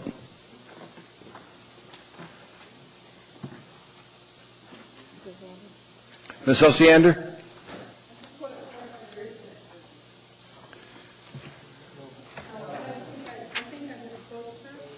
Do I need to withdraw the motion? 7 and 8. I don't think there is an S version on 104. I think I misspoke, so I apologize. Okay. I'm going to reset the vote. Now, what we need, I think what we need to do now is have a motion on Motion. Move to approve, Mr. Chair. Is there a second? Okay. Now let's vote.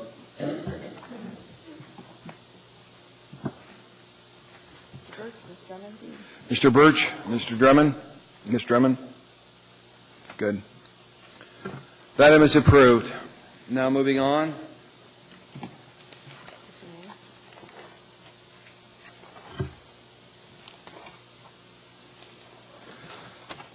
We now have the public hearing open on item 14A, ordinance AO 2010-32, an ordinance setting the rate of tax levy, approving the amount of municipal property tax, and levying taxes for the Anchorage School District for tax year 2010. And there's a summary information memorandum, AIM 2014-2010. Public hearing on this item is now open. Anybody wish to testify, please come forward. State your name for the clerk. There's only one. Hearing and seeing no one, the public hearing on this item is closed. What's the wish of the body? Move to approve. Second. Mr. Starr? Well, I always like to explain myself when I vote against items that have gone through quite a bit of public process. And these budgets have been scrubbed, I believe, by various folks, and including approved by a school board. I didn't approve the budget, or I voted no against the budget. The budget for ASD was approved.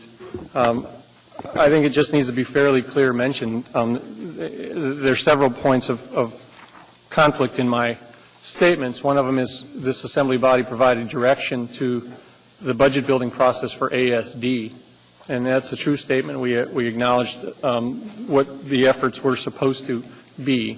However, when you scrub down into the budget, ASD is still continuing to, in my opinion, be top-heavy in administrative support. The services therein have grown exponentially as compared to perhaps the teacher in the classroom services, and I'm not happy with that trend. I don't know any other way to do it but to put my opposition towards levying increased taxes. What also happens in this action is we raise taxes. We levy more taxes for not only this but general government than we did last year, and that's really unacceptable to me in the times that we live. And I'm just going to have to speak out against it. This appropriation will be reflected in the property tax bills that go out shortly. It's the top line item in the municipal tax bill. Everyone can read how their contribution has gone. And you can now go on the website, muni.org, and see the trending factors on what your property taxes used to be and what they are going to be this year. That should upload and date once we set these mill rates. So all that said, I'm going to be a no vote on the support of this item to levy taxes at this rate. I disagree. Mr. Flynn, sir. Thank you, Mr. Chairman. Appreciate Mr. Starr's comments. I would simply note that, as he noted, this Assembly did pass a resolution providing guidance to the school district in the formulation of their budget, and per not only their administration but our fiscal administration, the budget that they brought before us, which we then approved, did in fact comply with those recommendations. So with that, I'd urge a yes vote. Thank you. Thank you. Mr. Honeman? I'd like to, bifurcating here, in support of Mr. Starr's issue of administration, perhaps more money in administration than what we'd like to all see as either a community and or the body. But I will have to speak in favor of the motion to approve, mostly because we do have increased costs. And, no. Anyway, basically my comments are split, I guess you'd say, and that is one being administration being top heavy. I'll point of order on the language I use. Anyway, the cost increasing due to the increased labor costs, fuel costs, things like that are normally increasing, and that's something that we have responsibility in making sure we meet those costs, and so I'm urging a yes vote to approve. Any other comments from Assembly members before we vote?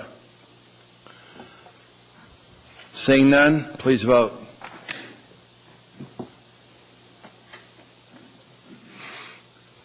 That motion is approved. Next item in front of us is item 14B, Resolution AR 2010-116, a resolution appropriating $37,090,000 from general obligation. Thank you. Public hearing on this item is now open. Anybody wishing to testify, please come forward. State your name clearly for the record. Hearing and say no one's moved to approve. Closed. Thank you. Moved in second. Make sure you punch in. Okay. Comments from Assembly members?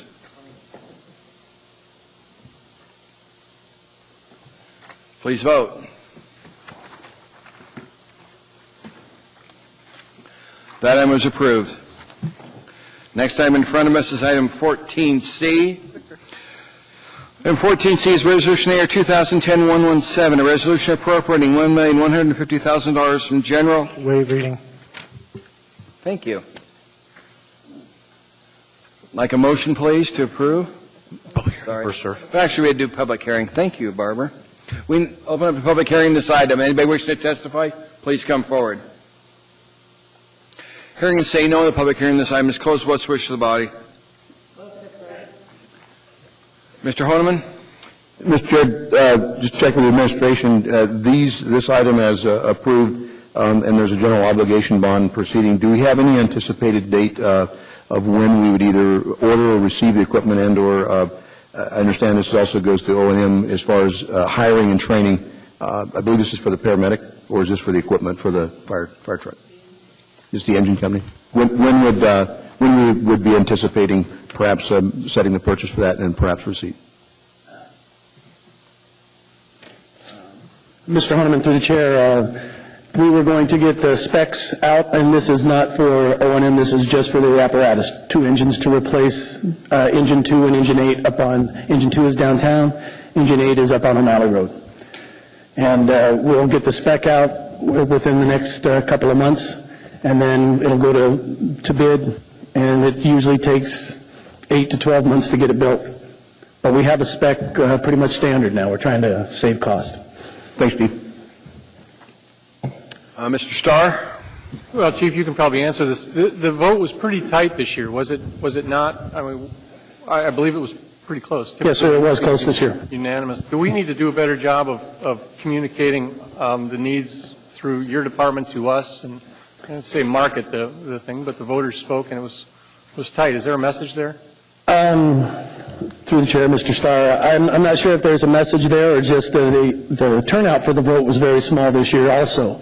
I happened to look at some of the stats this morning, and both for the ambulance and for the engine company, I noticed that there was like over 50% in the Eagle River Chugach area that voted against it. And I believe that it is an educational thing is all it is, because the ambulance will serve everybody. It's an area-wide ambulance, and it will serve everybody. Good. Thank you for that. Yes, sir.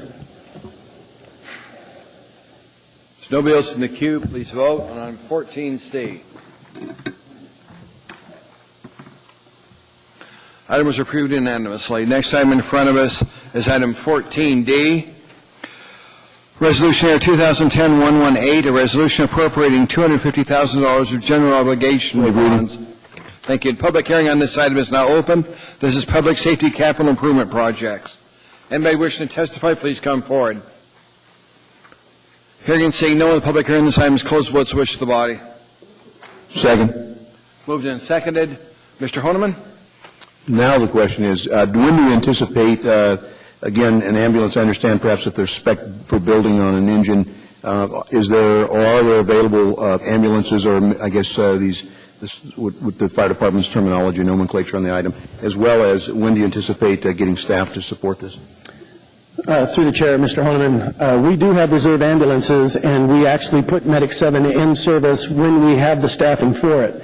We don't anticipate putting a reserve ambulance and then trying to staff it 365 24/7, because we do not have the staffing to do that without doing it with overtime. I'm working with administration now how the best way to hire these folks for the ambulance will be. And I don't have a time frame for you, but in reality, following the contract, it's a 6-month process just to do the hiring process, from the advertising to the time that we finally put them in the academy. And then due to other rules, we are now going to have to run, instead of a 3-month academy, they're 4-month academies due to FLSA rules, Fair Labor Standards Act work rules, basically hours. So there we're looking at another 6 and then 4 months, 10 months. So I'm working with the administration to try to get something going in 2011. Maybe perhaps it's forced for the administration. Do we have here's we have the funding through the ballot proposition passing. Do we have the funding available to make, I guess, to start the processing for these individuals to staff this ambulance as the voters approve? Thank you. Through the chair, Mr. Honeman, one of the things that we're looking at, of course, is spot hiring. If we can find folks that's already qualified, and then we'd have to put them through a mini academy. So we're exploring that possibility as well. Okay. Thank you. No other comments from Assembly members? Please vote.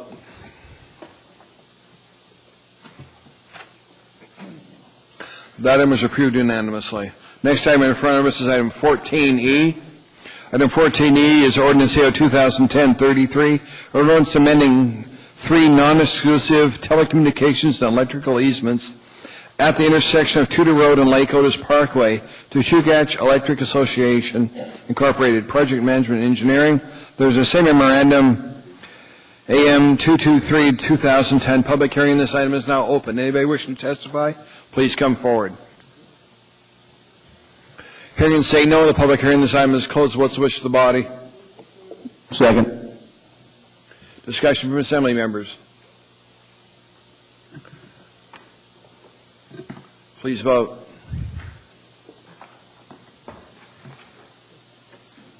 Item was approved unanimously. Next item in front of us is item 14F, ordinance AO 2010-34, an ordinance authorizing transfer of a portion of the East 150. Waive reading. Thank you. Is there a second? Second. Sorry, public hearing. Silly me. Public hearing now open on this item. Anybody wishing to testify, please come forward. Hearing saying no, the public hearing this item is closed. What's the wish of the body? Move to approve. Second. Any discussion from assembly members? Start voting, please.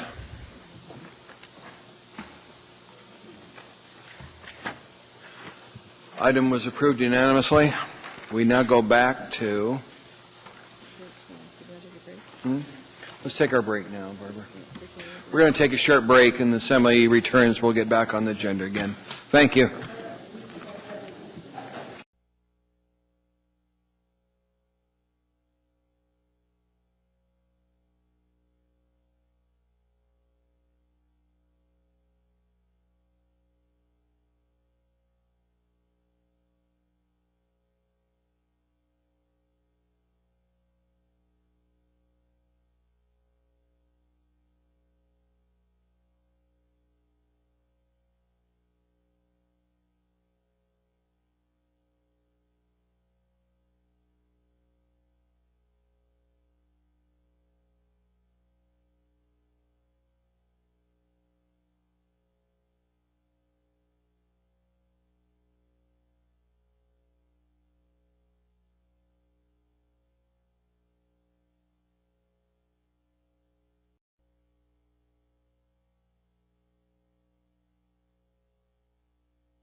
Assembly members will take their seats, please.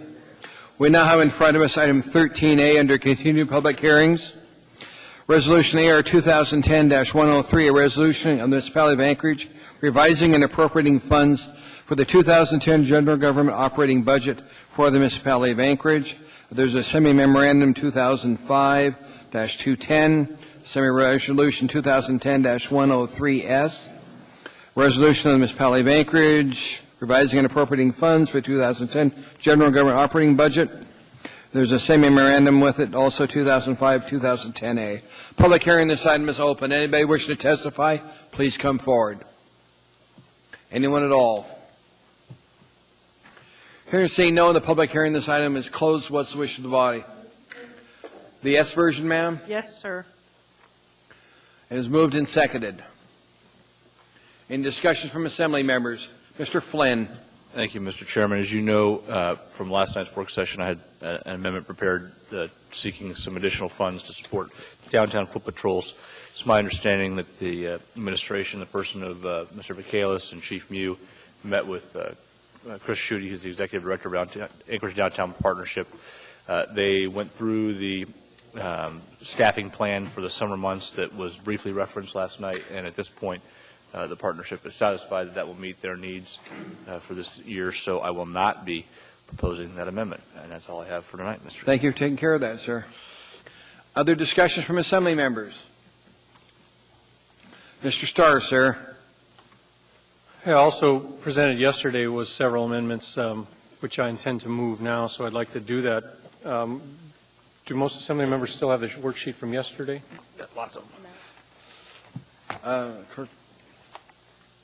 Kirk said you need to pass them out. Do you have them? I don't. I can just read it in. I saw them yesterday, so they've been solicited out to the members, but.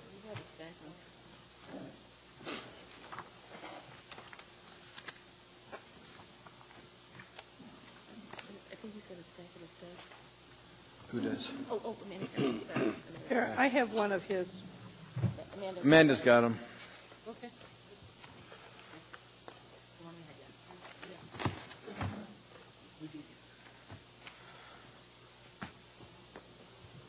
That's the master sheet. There's an individual member sheet. It's in there. Bill. Yeah, it's the same.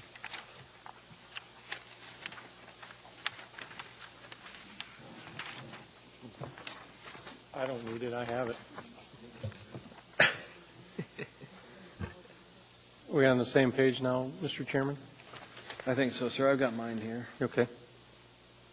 And again, I'd like to move my first amendment, which is to reduce the fire department budget by $195,582. Is there a second? Second. And Moved again, and second, Mr. Starr. Yeah, the discussion revolves around what I pointed out yesterday is the need to consolidate and centralize municipal payroll functions. In this case, the amendment speaks to reducing staffing requirements by eliminating payroll processing functions and using centralized MOA systems, basically with a June 30th implementation date, and it yields 6 months' worth of efficiency at that. And that's the amendment to reduce the fire department budget by that. Mr. Hondeman, on Mr. Starr's amendment, sir? Well, I think, are you still, Mr. Starr, are you moving to? I did. He just moved and seconded $195,282 reduction. 582 reduction, correct. 582 reduction. I think that we heard it pretty clear from the CFO that there's no adequate automated system in place that this would essentially prevent staff at the department processing payroll personnel costs. I mean, it just doesn't seem responsible at this point. I mean, understanding the frustration that you think that we should be moving towards the automated systems, but if there's no system in place, you know, it just seems like we're just talking about an exercise in paper at this point. Ms. Gray Jackson, on the amendment. Thank you, Mr. Chairman. Mr. Starr, I'd like to thank you for being creative and offering this amendment, but I think it's just really premature. As Mr. Honeman just said, the administration spoke to us yesterday at our work session and talked about what is in store for this municipality in the future in terms of payroll. And so I look forward to that taking place, and I'm sure when it does happen, we will have some savings without going forward with this particular amendment this evening. Thank you, Mr. Chairman. Ms. Johnson, on the amendment. Yes, I also agree. I felt that our CFO gave us a schedule as far as IT and how they're going to be addressing this. I do think this is an issue. I know you've brought it up. For now, I'm aware of you talking about this for the last 3 years, and I understand your frustration. I do feel that this is something that we should be discussing very strongly during the 2011 budget proceedings, and I'll be very supportive of you then. Thank you. Mr. Gutierrez. Thank you, Mr. Chairman. I want to echo what Ms. Johnston said, that you know, I think as all of you are aware, a big fan of using the latest technology, and I think it's something that's very important. I think this administration has done an exceptional job in moving that direction and trying to update our use of technology and eliminate some of the outdated things that we use. Our payroll system is one of the most arcane systems that I've ever seen. When I was staff, I recall getting a bit of training on another person in the office who wasn't sure whether or not she was going to be out at the time the payroll needed to be done, so the job would have fallen to me. And she gave me 5 pages of step-by-step instructions. It's just incredible. But I do support moving to the new technology. However, if we're not there yet, if we're not ready and we leap too soon, I think we could end up doing more harm than good. So at a more appropriate time, I wholeheartedly support this, and I really believe the administration does as well, because they have worked very hard on getting us up to date technologically. This just isn't the time. Thank you, Mr. Chairman. Sorry, Mr. Well, Starr. no, I'm appreciative of my colleagues' statements, but again, I am going to hold firm with asking it to go to a vote. You know, again, this, and I try not to name PCN numbers or individuals in this particular case, but please don't. There's 4 of them in here that I've looked at, and again, when you have 4 employees that are close to $400,000, it stands out. What also stands out is we also have, when we talk about an archaic system, we're talking a paper system where they write down things. I mean, they don't even get to punch a computer or anything like that, which moves into a manual check, which moves into tremendous inefficiencies that just need to get fixed. I mean, we're going everywhere else. The reason I'm moving it now is because I believe there'll be efficiency gains yet this year, and this is when we adjust our budget to gains. In this particular case, this is the one I'm moving. So I appreciate the comments. Amendment stands. Thank you, sir. Please vote.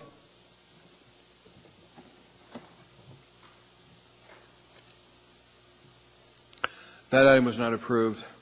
The next one, Mr. Starr.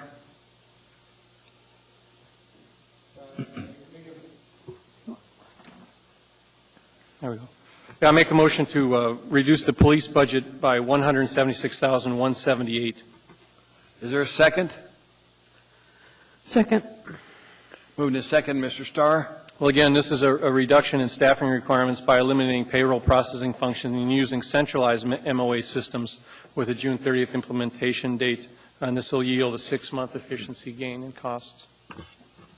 I guess the point on this one, and both of them actually, is that tonight we're raising taxes, no matter what we do here, even with these reductions. And another one that I have coming down the pike, taxes are going up from what they were last year. And that's really not to pontificate, but it's for me to work hard to keep bringing those down. And I'm trying everything I can, and it just seems that we continue to raise that burden of cost. And I guess that however it doesn't meet the IT profiles or whatever, it's not to be offensive that we don't get there, but I'm trying to, and you guys have put me in there as the budget hawk or whatever you want to call me. I'm just trying to take the pressure off those that keep writing us checks.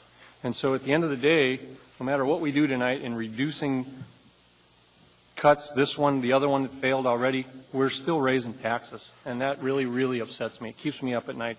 Some people tell me they rent their house from the municipality. That's how offensive it is to me. Others are saying they will move because they can't no longer afford it. And I'm very upset with that. So understand where these are coming from, and it's not to grandstand the topic or pick on IT efficiencies. I take it very seriously that every year I've been on this body, we've jacked up taxes, and I'm tired of it. So the amendment stands, and that's why I'm moving it. Thank you, sir. Mr. Flynn? Thank you, Mr. Chairman. I have a little more familiarity with this particular item than the previous, which is why I thought I'd briefly speak up. That the police payroll, like the fire department payroll, is rather complicated, in fact, even more so.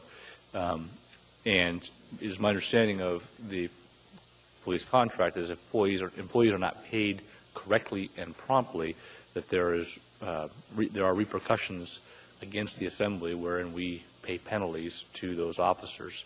It's my concern that were we to approve this particular amendment, it would actually not save us money, but in fact cost us money. And so if the concern is to keep taxes down, one I share, I think prudence dictates that this not be approved. Thank you, Mr. Chairman. Mr. Honeman. I too, Mr. Chairman, have, and Mr. Starr, through the chair, I've been very familiar with this process. I actually commanded the payroll personnel section for about a year, and we were discussing then, could we move away from a paperless system to automated system, and actually looked at model programs, including the ones that are being used as you discussed at some of our utilities.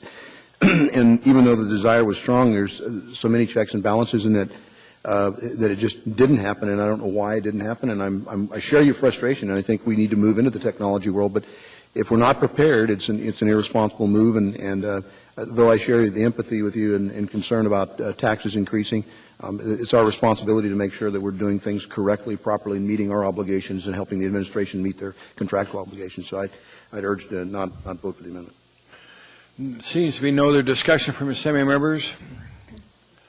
Please vote.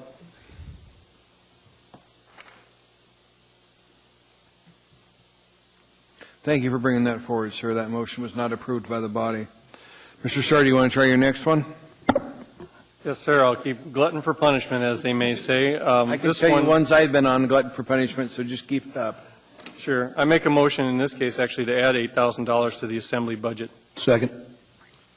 And this, moved in second. Mr. Starr? Yeah, this one is really to I guess, just affirm previous Chair Flynn's actions to pay the ICER study out of Assembly funds.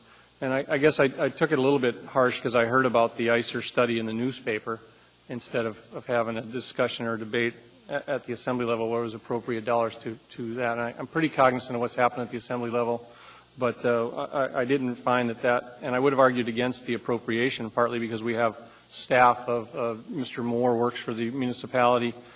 His staff of economists have been pretty much right on task with the work that they do. So I would have looked to in-house information first. The Northern Economic Study, we hashed out the 6-year plan before that. So I guess to move $8,000 back in the budget is to I guess put the question to this body that that's the appropriate action. I think that also we want to strive that when we know we have expenses, we want our budget to be reflective of those expenses. And this one is an open PO, and we're going to expense $8,000. I think it's just appropriate to put it back in the budget and not expect that we can get it from elsewhere. Thank you, sir. Mr. Jackson? Thank you, Mr. Chairman. Mr. Starr, thank you for bringing this amendment forward, but I want to help you get some sleep at night. Quite frankly, I mean, it's a small amount of money, but it's still a cost to the taxpayers. And just like you know, I hear my constituents saying that, you know, they want to reduce property taxes, and what you're doing by this amendment is small amount, but you're still increasing their taxes. And I find it unnecessary to do this because based on my experience, and if we look at what the Assembly Department last year, I will bet my house that we'll have $8,000 to cover this. Thank you, Mr. Chairman. Thank you, ma'am. Mr. Honeman? Just a clarification. At the work session last night, I understood Mr. Flynn said he had actually paid about $500 out of his own Assembly expense account for this study. So wouldn't the appropriate number be $7,500 if we're going to increase the tax into it? Mr. Flynn next, sir. Mr. Flynn? Thank you, Mr. Chairman. I'd move to amend the amendment to reflect a total of $7,500 because Mr. Honeman is correct. Second. I did contribute $500 from my office fund. That was moved in second. Is there any objection to amending it down to $7,500? See no objection, Madam Clerk. That's the issue in front of us right now. And just anything else, Mr. Flynn? Just real briefly, Mr. Chairman, thank you. I did affirm with the clerk that we had the dollars available in our budget to cover this item, but prior to making the commitment. Any other discussion from Assembly members? Please vote. Don't know how we got there. Sorry, that's the amendment. The amendment that's from the board there. So that was the amendment. there. That was a friendly amendment. Now you can just start voting again. There. You're voting on the $7,500 now, that particular amendment.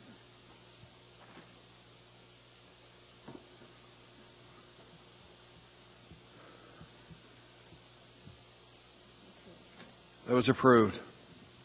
Congratulations, Mr. Starr. One. Okay, that's all of yours now, Mr. Starr. No, I've got one more. Oh, you got one more? Okay. I make a motion to appropriate $3,121,829 to the area-wide fund. Is there a second? Second. Who was that from?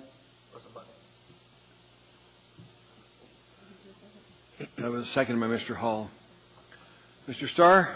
Well, this is a policy question that the Assembly needs to face, and I'm doing it this way in particular so that we can adjust where we're at with the financial decisions that go into our budget.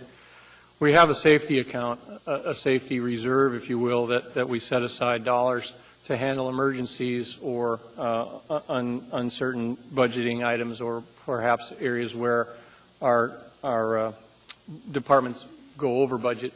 And that account has about $9,301,000 in it currently. And that's a certain percentage of our overall, which our policy question for this body is, do we want 3% in that account, or do we want 2% in that account? And I'm all for fiscal health and fiscal responsibility. There has been years and I struggle with this question. I don't know the answer myself yet. I think it's an appropriate debate to have, but there was years in the past where we've actually spent all of the amount of money. In 2008, we wiped out that account. It went down to 0.0 some percent, when that was over $9 million, which it took us in our safety reserve account to maintain the fiscal health of the city. This has some reflection on our fund balance or our appearance to others on our bond rating, is what I meant to say. So it's not an easy question to answer. Why I think it's prudent to do is several factors. I think we're seeing a slight recovery, although the market's dropped by 200 points today. Our pressure downward on our investment accounts and the cash pool dollars that we have in our accounts are not as uncertain, perhaps, as they were a year ago. I see by the amendments that we've already approved tonight, adjustments, I will say, to the budget, I see very, very good prudent management at the department level. We've got, forgive me if I don't know which department it was, I've been confused with some of the numbers, but the police department, I think, came in and has tweaked their vacancy factor by $1 million or more in an appropriation. The fire department has sent us memos saying I'm having challenges with some overtime. What I hear by those messages is a very cognizant, in-touch pulse with our budget functions. I see revenue forecasts that have been readjusted and are very, very close to what we're actually going to see. There are uncertainties, and there is a risk to bring it down to the 2%, and I think the staff will say that. But I think we've got our handle on it. And again, this is the sole attempt I have to mitigate the tax increase. Even a $3,121,000 appropriation, if this would pass, taxes still go up. So I can't appropriate much more than that with violating the Assembly policy to have a range between 2 and 3%. I don't want to have that argument because I think 2% is about as far as I want to go, and this takes it down that far. So the policy question is, what do we feel comfortable with? I feel comfortable giving money back to the taxpayers in this regard and continue to manage our budgets through the rest of the year. That's very important to me that we do that. But again, I'll stress that even $3,121,000 at the end of the night, we're still increasing taxes, and that burden to me is stressful. So, Ms. Osiander? Well, I want to begin by thanking my colleague for really spending a lot of time looking for places to cut. And I also want to commend him for truly being a man of his word and being very concerned about the level of taxation, and has a real sincere desire and has been working hard to lower it. With that said, my general approach to every single amendment is going to be colored by my trepidation of next year's budget. The anticipated additional $19 million problem looms very, very large in my mind. I know how difficult it was to do these last cuts. I cannot begin to think how it's going to be to find another $19 million in next year. And as such, though I commend and respect my colleague, I don't think it's wise to do this right now. I think we're very fortunate to be able to get these funds back up to where they should be. And my fear is next year we're going to have to really bring them down again. So bravo to you, Mr. Starr, but I can't be with you on this one. Ms. Johnston? I, too, greatly respect Mr. Starr and his work and what he's trying to do. We have been actively cutting a budget for the last year and a half without any breaks. And I, too, am concerned. We had a point there where we we had no fund balances, and that became a huge issue to me. We ended up rolling funds that we had set aside for some legal liability, and we also put some stimulus funds into our fund balances to shore them up. And there still are some legal liabilities hanging out there. We still have, as Ms. Osiander said, another year of cuts. And I kind of liken it, I think a number of us have had parents that grew up in the Depression, and they were chronic savers. Well, that's kind of how I feel right now. We have gone through a tough 2 years, and I don't want to take the risk of not having some funds available for both the legal liabilities and the emergencies that might be coming up, because I don't think this municipality, its employees, and the citizenship can keep taking this constant cutting out of crisis. I think we need to work our way out of crisis and work our way towards a planned financial sustainability. Thank you. Thank you. Mr. Birch, sir? Yeah, I'll be speaking against this. I as well have long appreciated Mr. Starr's good work in the budget process. However, I think the more conservative route is to assure that we have the budget reserves. We have perhaps $1.5 billion budget, but if you look in the aggregate and you look at what 2 or 3% amounts to, it's really not a very significant amount in the broad picture. We had a recent discussion on legal risks and exposures. We've got discussion about risks in the market, ups and downs. These happen. We've learned that there's a reduced vacancy factor. Our employees are not leaving as quickly as they used to, so there may be actually additional costs associated with that in our day-to-day operations. So I think the appropriate approach here is to basically leave those reserves in place, and I would urge a vote against this amendment. Thank you. Thank you, sir. Mr. Honeman. Well, I'd, again, like to split where my feelings are on this. And first of all, I'd like to share Mr. Starr's frustration again, trying to seek true property taxpayer relief and getting some money back to the taxpayers. And I believe the approach is where I differ is different than some of the other comments heard. Is I don't believe the economy is as bad as we see or believe that it may be, because the crystal ball that I've been getting information from and calculators just haven't been that clear. Anywhere a swing from 17 to 25 million deficit, ending up with a nearly $10 million surplus that we were able to put back into fund balance, tells me one thing. And then the other thing is just hearing today, Ford Motor Company is up in the billions in profits. Just nearly every sector, including the United States of America. So I think we're seeing an economy that's starting to bounce back. I understand that the stock market took a little ding today, downward trend, simply because of a country that's being decertified as junk bond ratings of their economy. And, of course, you think we've got troubles. The issue that I have with this particular, and I'd like to follow up with Mr. Starr, my commitment to finding true cost savings to property taxpayers, and that is we need to have a serious discussion on alternate revenue sources. I'm willing to do so and take that spear if I need to with Mr. Hall. I know he's indicated an interest, as well as seeking true support from our state on these unfunded liabilities and property tax removal from our tax rolls on some of these statutory obligated removal of taxes through various entities. So I'm going to vote against it, but I'd like to further say that I intend to use revenue sharing as a way to bring property tax relief, and we could up the ante between the tax cap and the 3.1 that you're interested in. I wouldn't mind going the true 11.3 that my math says quickly. So I'm voting against it. Ms. Drummond. Thank you, Mr. Chair.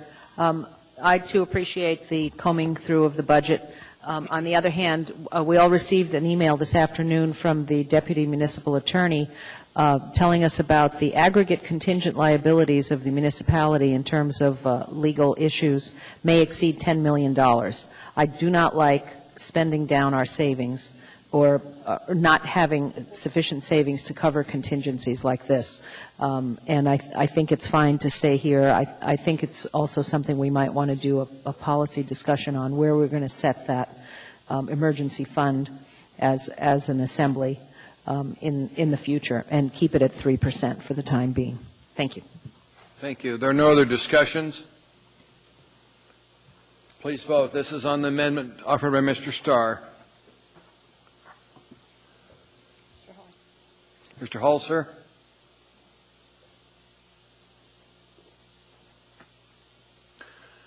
The item was not approved. Mr. Chairman, Sir? with all apologies to the body, I'd like to move back, if we could, to the previous amendment offered by Mr. Starr on the assembly budget, the $7,500. It was my impression, mistakenly so, at the time we voted, that what we were voting on was Mr. Flynn's proposal to drop it from $8,000 to $7,500. I did not understand that we were voting on the main motion. It was not my intention to vote in favor of that amendment. Well, how should we? Going back to where we were, I accept as a friend an amendment to drop it to $7,500. Are you moving to reconsider? So perhaps that's what I should. I move to reconsider. Moved in second. Is there any objection? Seeing none, that item is back in front of us. Mr. Gutierrez? With apologies to Mr. Starr, I apologize for not understanding precisely what it was we were voting on at that moment. But I would agree with the comments that Ms. Gray-Jackson made about the department lapsing funds at some point during the year and that being appropriate. Thank you, Mr. Chairman. Thank you, sir.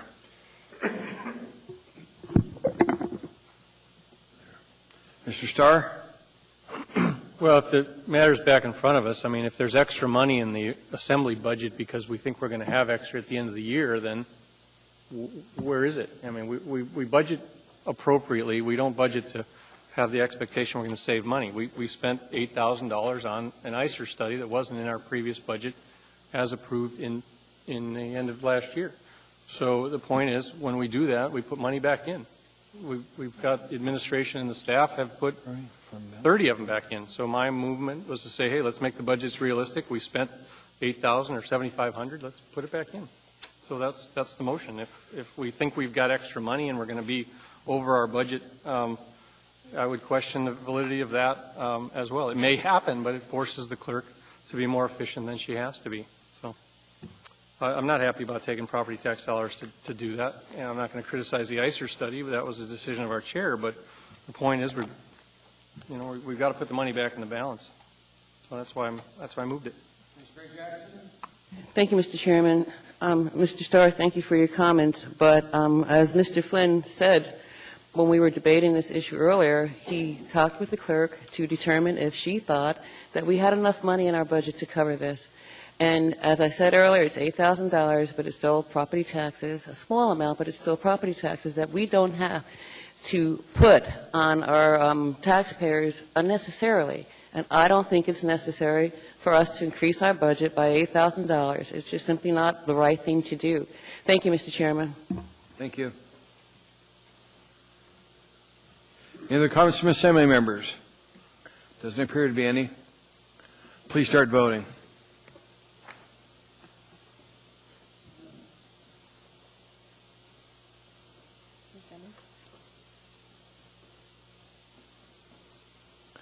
Motion passes.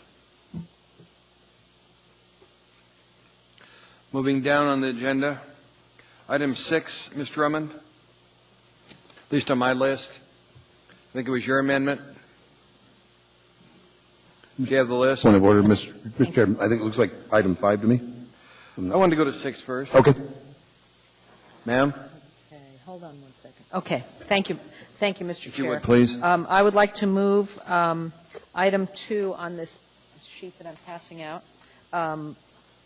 Department is Public Transportation. The description is Veterans Day and day after Thanksgiving, restore bus service. The cost is $77,000 with potential program revenue of $16,000. Is there a second? Second. Moved and seconded. Sorry, what? You got everybody we need? Okay. Ms. Drummond? Thank you, Mr. Chair.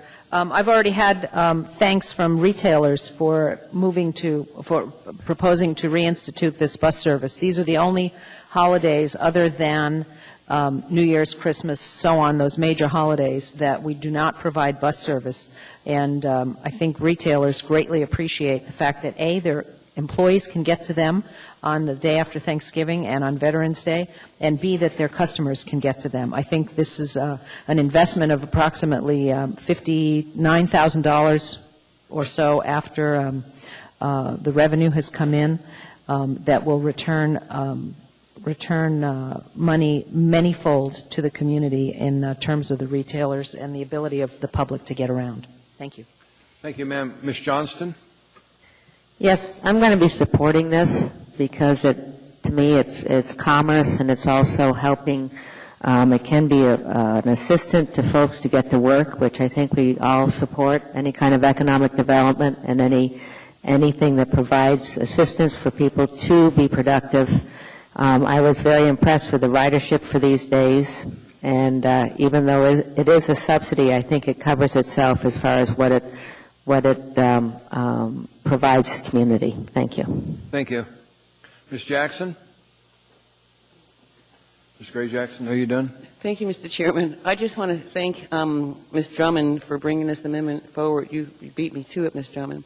Thank you. It's an amendment that needed to be brought forward, and it's one that I encourage everybody on this body to approve, because there are many folks out there, and I used to be one of them, who really, really depended on bus service. And I didn't get Veterans Day off in the early days, and I didn't get the day after Thanksgiving in the early days.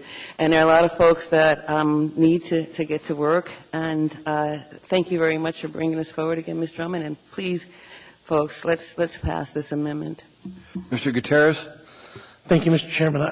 I would agree. I think that, anything we can do to make it easier for somebody to hold down a job, we ought to do. This is one of those things. These are days when some people still need to get to work, and we need to make it as efficient as we can. I had a conversation yesterday with someone who is a small business owner who, on those days when we shut down bus service, actually took the extraordinary step of paying cab fare for a couple of employees so that they could get to work. Now, that cost her business, because we didn't have bus service on that day, and I'm certain she's not the only one. So I will be supporting this amendment. Thank you. Thank you, sir. Mr. Starr, sir. Well, I think if you look at the numbers, and I'm appreciative of the $16,000 that goes in the fare boxes, but I think this is why our transit department decided that this was an appropriate cut, is because basically the non-riders, the taxpayers or whoever you look at for the money, is supplementing the riders to the tune of about $61,000. So, it may feel right and feel good, but I think a more effective solution would be, give out taxi cab vouchers. I suspect if we did it, we could probably provide rides to work coupons or some other alternative that would probably make a difference between that. But I appreciate the director of our transit department for bringing things that don't meet muster, in her opinion, however hard they may be. $61,000 contribution so that some can ride the bus on those 2 days. I can't support it, so I won't be. Any discussion from Assembly members? Seeing none, please vote.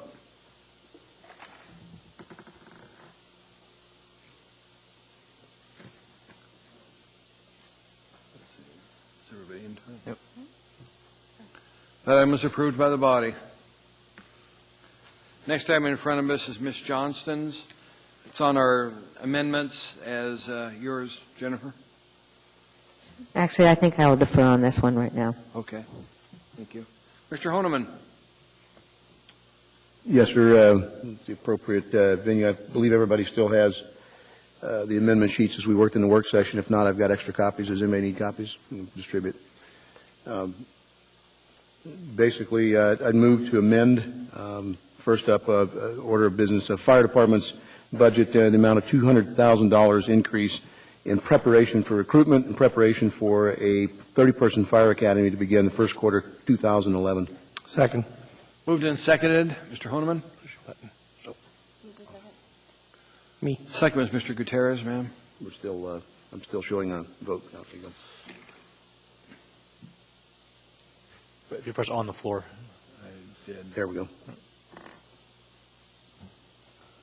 There. Mr. Chairman, members of the body, just to reiterate the importance that our public safety plays in our community, and it's, without going through rhetoric and simply stating what should be obvious, and that is we're using differences of philosophy and opinion when it comes to cost savings to this municipality. And one of the things that we've seen happen since January 2009 is a drastic decrease in both police and fire. In this case here, in fire department, haven't had an academy in a number of years now, and there's a cost associated with preparing for an academy. We'll be working on a 2011 budget fairly soon this summer, late this summer, early fall, and I fully intend to push forward the monies that we might need to include vacant positions, perhaps even adding positions to meet the 30-person academy.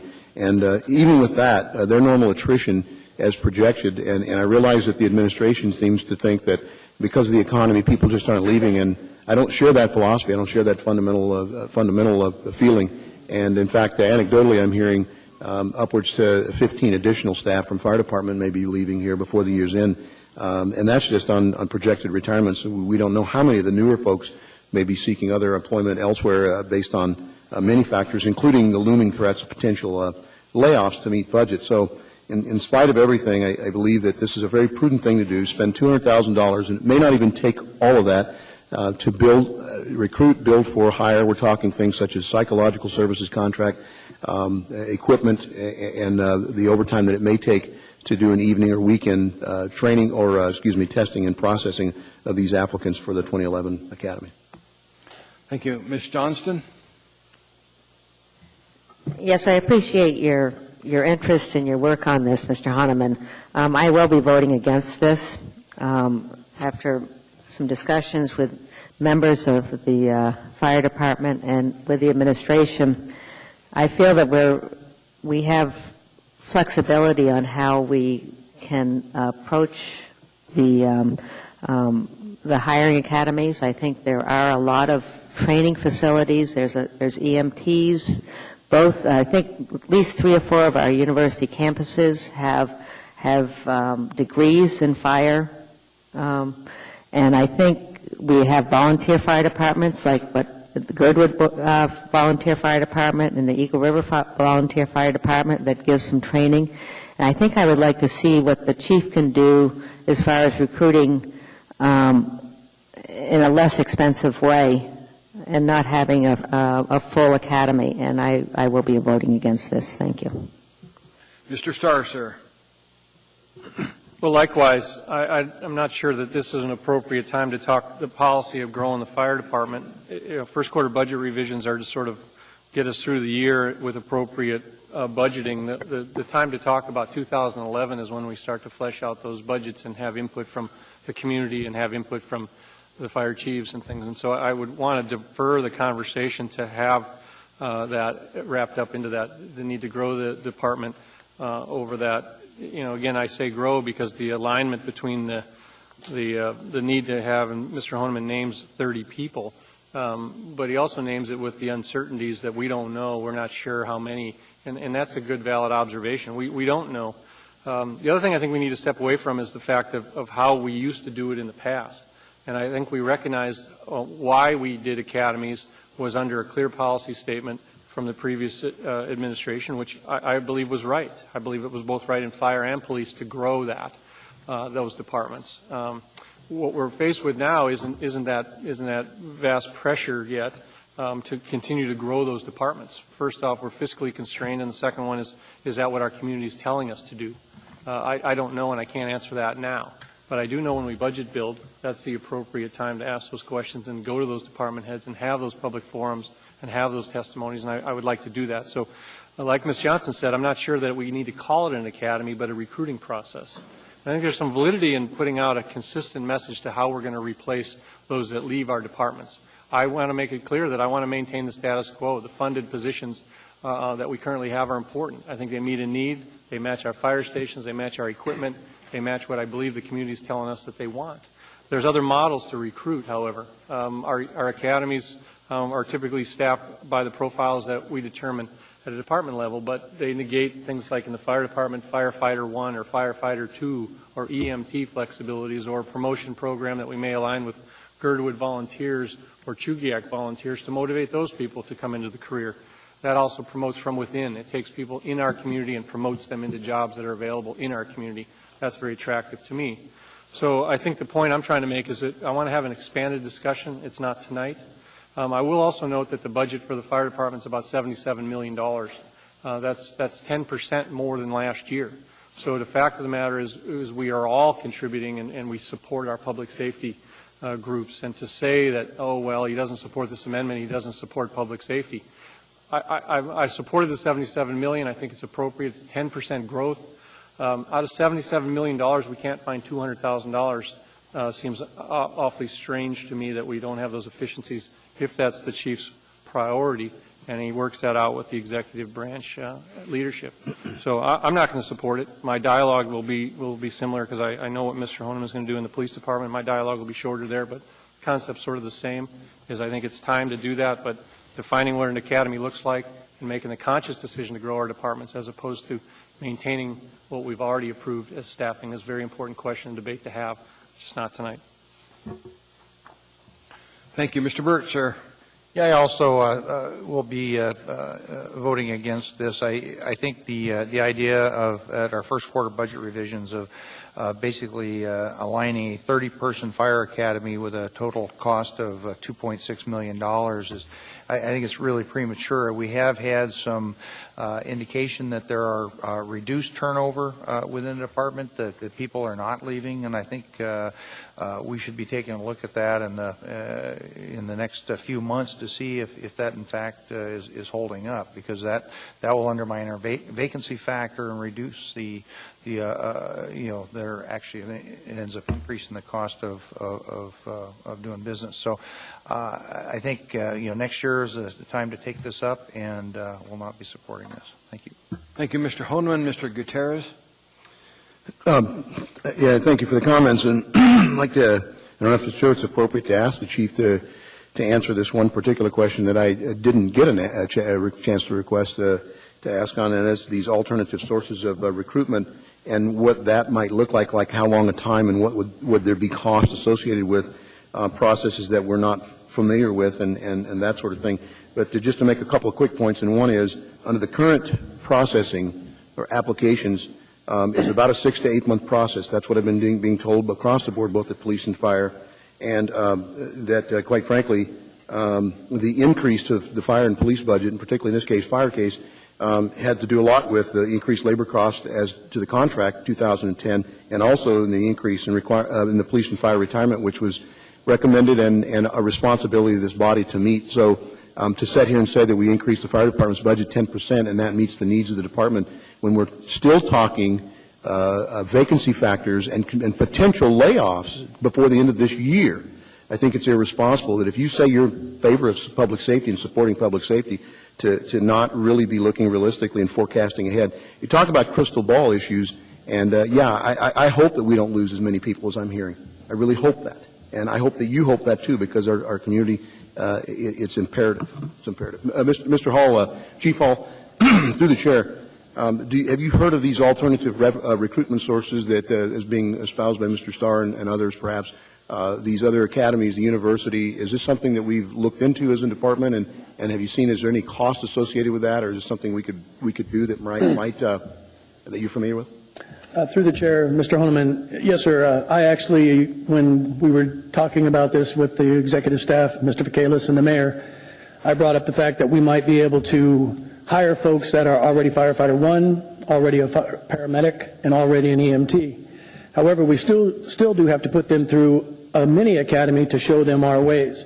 And then we have to evaluate, what is the criteria that they meet. Is it State of Alaska Firefighter 1? Because a Firefighter 1 in the state of Alaska may be totally different than a firefighter out of Seattle or California.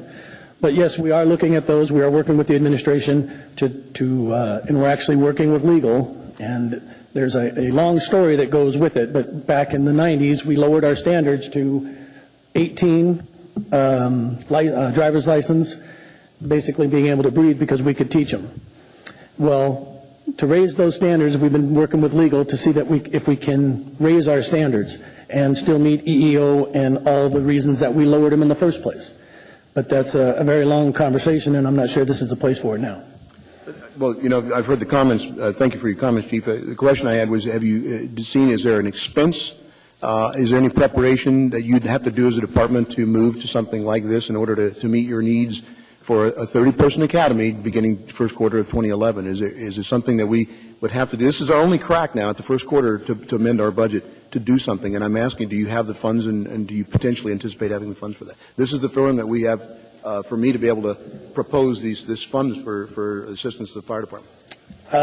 No, we don't have the funds right now to go out and do hiring for this year, to start it this year. Again, I'm working with the administration.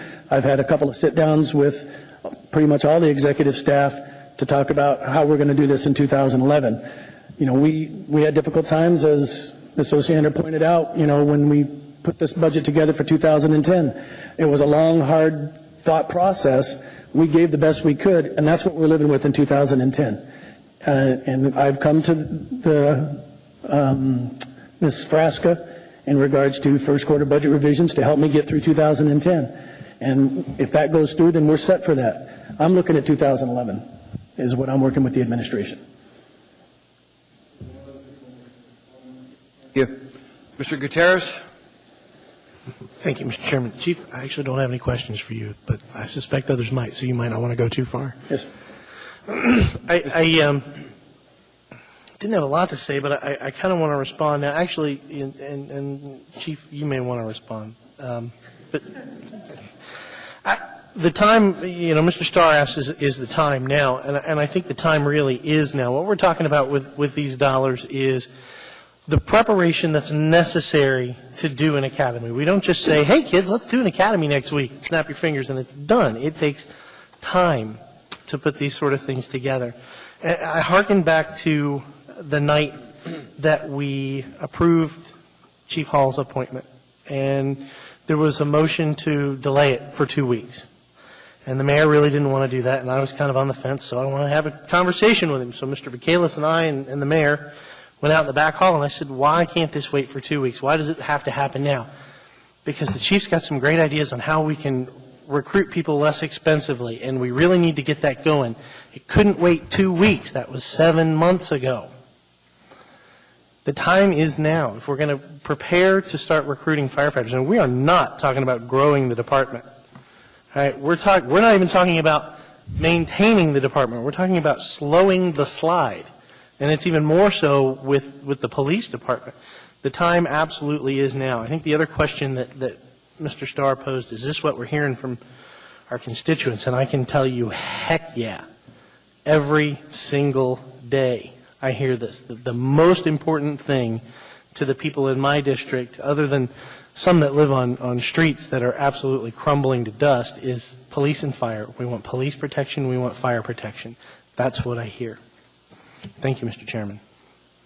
Mr. Birch, on the amendment in front of us. Yes, I just, with Chief Hall here, I guess one of the questions I had on the recruiting side was, what has typically been a response, and I was looking for this information over the weekend and it hasn't arrived yet, but what is the magnitude or level of response you see on a recruitment? So if you advertise for 20 positions, do you get 50 people respond, or 500 people, or 1,000 people? I mean, how many? I guess I'm trying to understand how challenging it is to recruit to vacant positions within the department. I was putting that information together for you, and I was trying to get it back. Actually, I'm not sure if I don't think I got that to Mr. Vacalis yet, but ER was putting that together for me. Quite frankly, no harm, no foul, cops, but guys want to be firefighters, and when we have vacancies, we'll have easily 20 people per position higher. We've had 30 vacancies at one time. We had over 1,000 applicants. We rented the Egan Center to do the testing. So there's a lot of people that apply to be firefighters. Okay. Well, I guess that does answer my question. I mean, I think it begs a question of how difficult is it to recruit, and understand that there's training and adapting to our existing practices and so forth. But I'm encouraged that you're having that kind of response. I mean, 600 people or 1,000 people responding for 20 or 30 open positions is an indication to me that there's, a strong cadre of qualified and capable applicants out there. They are, yes, sir. And to go back what Ms. Osander said, I believe it was, Chugach is a great place. We've got a lot of good folks that have come from Chugach and Girdwood. Yep. People get their firefighter one down there, get their EMTs, and they're one of the first ones to apply with us. Great. And Mr. Gutierrez, it is true. I did mention to the mayor and his staff that there are other ways that we can do this, and I am working with legal to get that worked out. Thank you. Last comments, ma'am, before we vote? Sorry. Thank you, Mr. Chair. Chief Hall, thank you for being here to answer the questions. I have in front of me a document from the follow-up to our work session on April 9th. It's a memo from you to the mayor dated March 9th that talks about significant long-term injuries and illnesses to senior personnel, and it was followed up by a spreadsheet that shows couple of dozen of your staff out on long-term injuries, 1 month, 3 months, 5 months, 8 months, 9 months, and that you will be unable to balance your accounts by the end of the year due to being unable to fill the vacancies and having to use a lot of overtime. Would not an academy help you in this respect? An academy will help me, but it won't help me this year. You're absolutely right. I did write that memo, and I still have those problems, family leave problems where people are gone for a long time. But the only way to do it quickly would be to hire the folks that are already trained, firefighter 1, EMT, and or paramedic. We just hired back a young man that was gone for 1 year and 4 months. He was a paramedic. He kept it certified while he was off.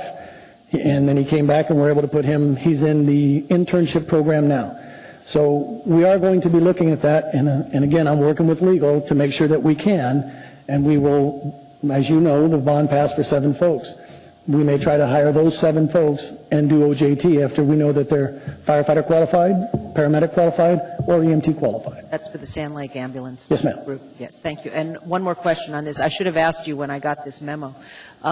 The long-term injuries and illnesses, I understand the family leave, that's a different story, but the injuries and illnesses, was not one of the first cuts that were made last year to the fire department was the elimination of safety officers? Yes, ma'am. Does that contribute in any way to this number of injuries and illnesses, or is this a normal number of injuries and illnesses? It's actually a higher number of injuries and illnesses, but it's not from, we have one, I believe, of those on that list that you have, was a firefighter hurt on the job, and he's the one that cut his foot, and he's basically cut his tendon, so it takes a long time to heal, and he'll be out those 6 months. But the other folks that, even though it's family leave, it's because of one firefighter's wife has cancer, terminal cancer. A couple of my other firefighter battalion chiefs, one of them has cancer. He's beating it. The other one had a blood clot on his lung.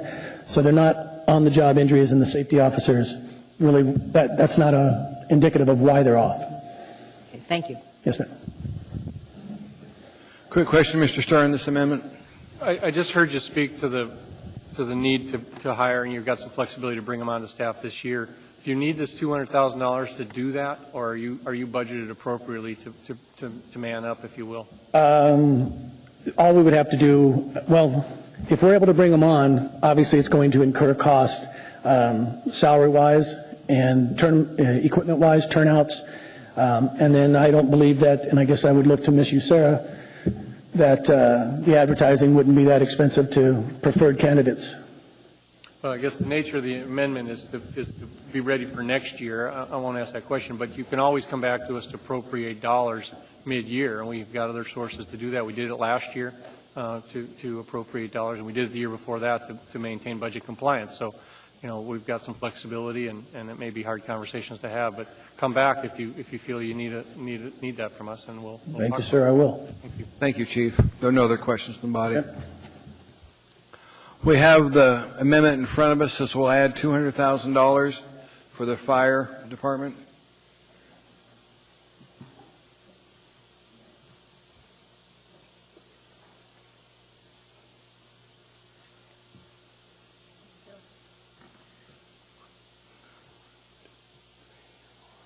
That item failed. Next item, Mr. Holloman? Yes, sir. Through the Chair, making a motion to amend the 2001 or 2010 first quarter budget revisions to $200,000, adding additional funding to police for recruitment preparation for a 2011 30-person academy to begin in the first quarter of 2011. Well, I'll just leave it at that for the moment. Is there a second? Mr. Gutierrez did it. Thank you. Mr. Flynn? Thank you, Mr. Chairman. Unlike the last amendment, wherein I'm willing to give the administration and Chief Hall the opportunity to show that we can use laterals to fill vacancies and so on and so forth, the fire department, we are aware, based on our work sessions, that in order to hire a police officer, even a lateral, you still have to go through an extensive training process to meet the requirements of the Alaska Police Standards Council. And so in this case, I think it's appropriate to make this investment in preparation for 2011. Thank you, sir. Ms. Osiander, ma'am. I've seen now conflicting statements and heard conflicting statements about attrition. And I guess because I haven't seen anything directly to conflict it, I'm looking at this handout that we received at the work session. I was told was from the police department. And if I look back, January 08, at the sworn officers, we were at 386. July 08, 397. January 09, 408. July 09, 394. December 09, 387, which is actually a little more than we had in January 08. I am concerned about attrition and think that it needs to be addressed. The frustration I have is that at the work session, we were told that the administration was planning on doing some kind of academy next year and felt confident that they would be able to have one with this current budget. So I guess I'm at a loss to know why it's imperative to do right now. Though I admit this one concerns me more than the fire. But I haven't yet seen a compelling reason why it's necessary. Thank you, ma'am. Ms. Johnston? I have similar concerns as Ms. Osiander. Also, the administration, in fact, we had disagreement over this appropriation in 2009 as far as for a deployment audit, and the mayor was insistent on having the funding for this. And that is, I think that is going out on the street soon. And I really feel that we need to have this deployment audit, find out where we are with our police, and also give their chief of police an opportunity to work with the deployment audit and work with his staff before we start a recruiting academy without knowing exactly what our needs are. And I'm adding it. I would like to have an idea actually from the administration when they feel this deployment audit would be completed and when we would probably get a work session or be informed as far as what the findings were. 141, 140. Mr. Michaelis? Yes, thank you very much. What our plan calls for is hopefully releasing the proposal this week. And we would probably allow 4 weeks for proposals to come in. And then once the winning proposer is selected, then we would we anticipate that it would be completed in a 6-week period of time. So we should hear the results by the end of August, 1st of September? That's what we're shooting for, yes, ma'am. And that would be as we are approaching our 2011 budget process. And that's why we did it that way, ma'am. So to me, it would make more sense to have this as part of our 2011 process than to jumpstart it before we actually know what our needs are. And I have concerns about the police academies, and I understand the problems, but when you have a 51%, what's the word I want, where 49% of the recruits don't make it, and 51% do. I would also like to have the whole recruiting process, maybe we need to take a look at it, particularly in these times when when we are, the nation is in a bind, and there are many municipalities that are having great struggles, and I think there's a lot of fine members of the community who are police in the lower 48 who maybe we can do some lateral hires, and we won't quite have the rate of dropouts as we would have if we started with brand new recruits. So all of those factors to me makes me feel that we need to be doing this in the 2011 budget discussion. Thank you. Mr. Starr? Well, and I just wanted to bring up the fact that, the chairman's come on and rearranged the committee structures and be back as chairman of the Budget and Finance Committee, and I see Mr. Honeman's on there, and I think it's going to be very good for him to see how the budget building process goes and what's enjoined there. This process with first quarter adjustments is sort of an evaluation of how did we do, or what's the sense of the economies, or where did we come up short, and not so focused on setting policies with some exceptions. But I also wanted to throw a shout out to Ms. Johnston for what she did back in December with the other members of the committee. Ms. Elvie Gray Jackson was there, and I think they've done a very, very good job of hitting the priorities and the needs and putting appropriate numbers to them. You can see we've got heavy debate, but really nothing overly significant, and also speaks to the administration's diligence and handles of the numbers. So, one who's been around for Budget and Finance Chair prior to this, and then I'll be coming back on it. It's a very enlightening process, and we spend a lot of time talking to department heads, the public, and those involved. And I look forward to Mr. Honeman, putting it forth in those very active debates. For one of his first meetings, he's doing a tremendous job fighting for his passions. That said, again, we've got an $88 million, almost $90 million police budget this year. That's 7.5% up. And Mr. Honeman clearly pointed out where the monies are going from, but the fact is they're an expense related to our police department. We've got $5.06 million going into the police retirement trust obligations for pension, as well as increased salary costs of roughly $1.6 million. Those are important numbers to catch a hold of, because I go back to this: are we maintaining or growing? Right now we've got 11 vacancies posted, 8 sworn officer positions. Those that are out there doing that, 8 sworn officer positions open without really active recruiting for a couple reasons. Is how do you recruit? How do you do a mini academy for attrition? We really need to have that conversation of how do we staff when people leave. The conversation is different in our community now for that. Is it back to the reminiscent days where we needed to add 30, 40, in some years we added 50 police? Those are important discussions as well. I think we're now at a different place of affordability as well as need, and those conversations have to happen in this body, just not tonight. So I'm happy to have the discussion. Again, looking at increase in property taxes for me is the measure. The process of an academy needs to be fleshed out, and we can bring the chief up, but I'm not sure we've got an answer tonight, so I'm going to vote no. Mr. Honeman. Yeah, I did get a little update number as I walked in, so I thank the administration and Mr. Vacalis gave back. I did ask, going back to January 2009, what our numbers were, and they felt encouraged to put 2007 and 2008 in, which gives again, a snapshot, a picture, which shows, again, a loss. But if you add all those numbers in between the plus and minus, it doesn't look as bad.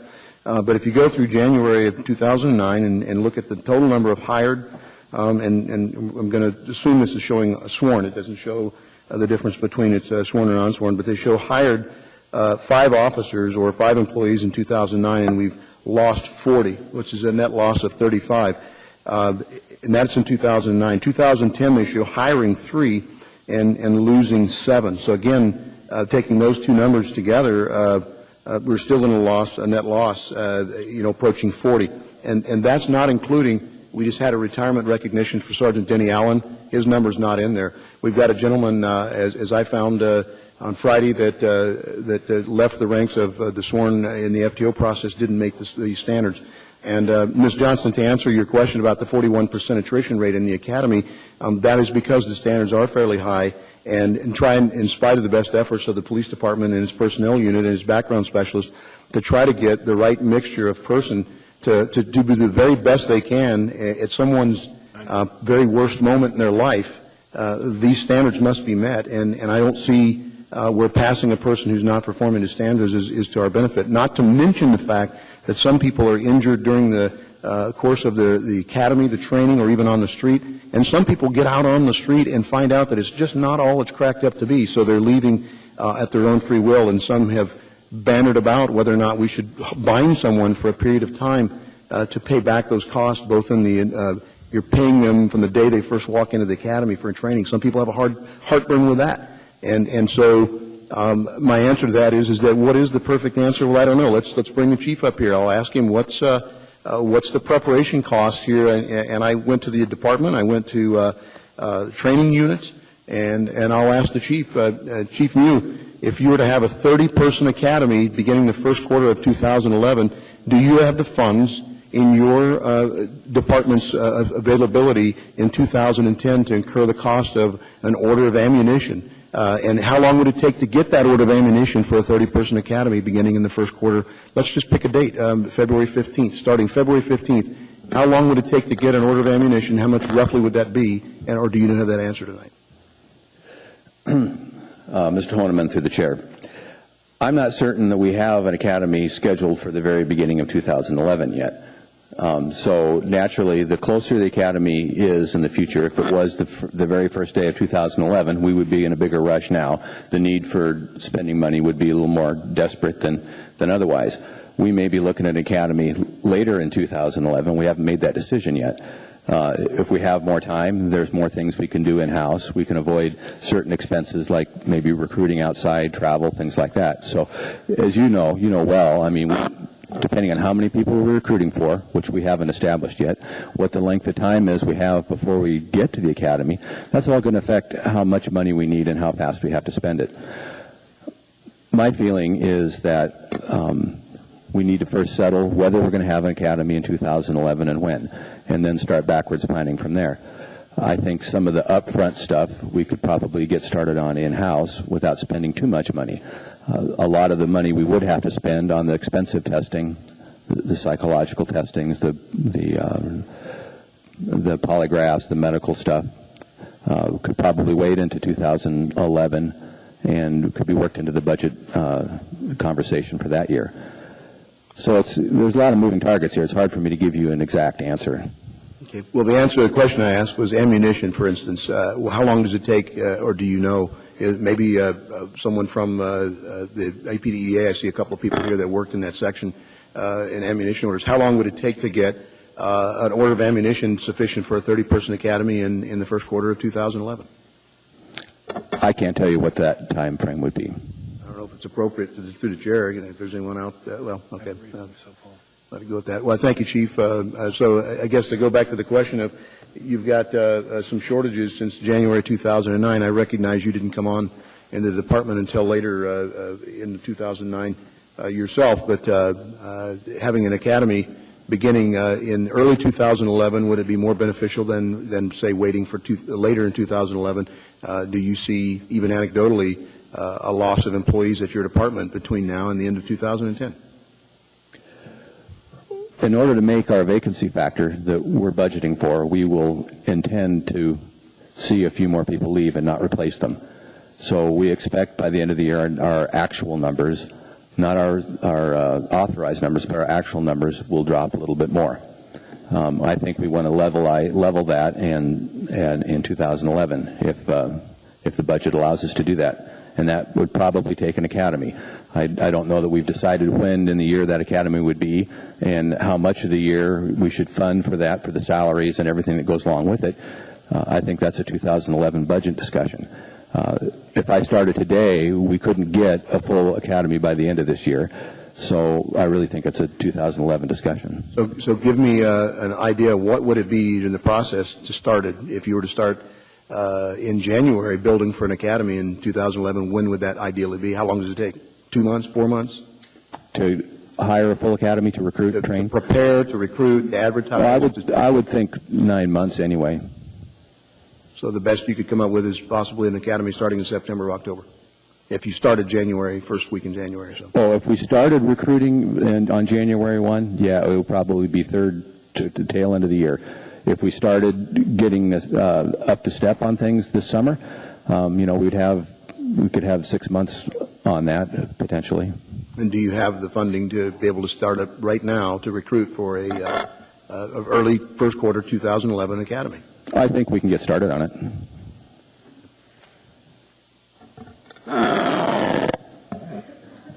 Mr. Birch, sir.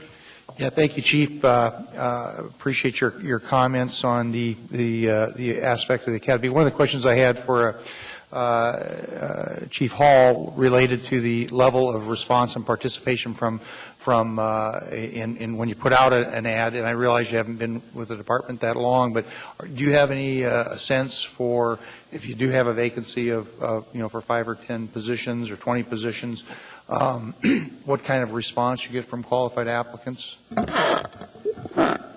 Yes, I think we got the answer to you today. Perhaps you hadn't had a chance to. I haven't gotten it yet, but we've got it on paper for the last several years.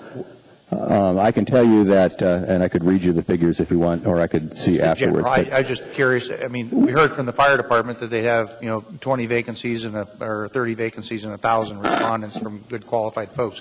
My sense is it's much more competitive on the. We have a higher rate of around, it varies from 3 to 5 or 6%. It's varied in between there over the last few years. That's of the people who return applications. So just let me read you a figure or two, if you'll allow me. Please.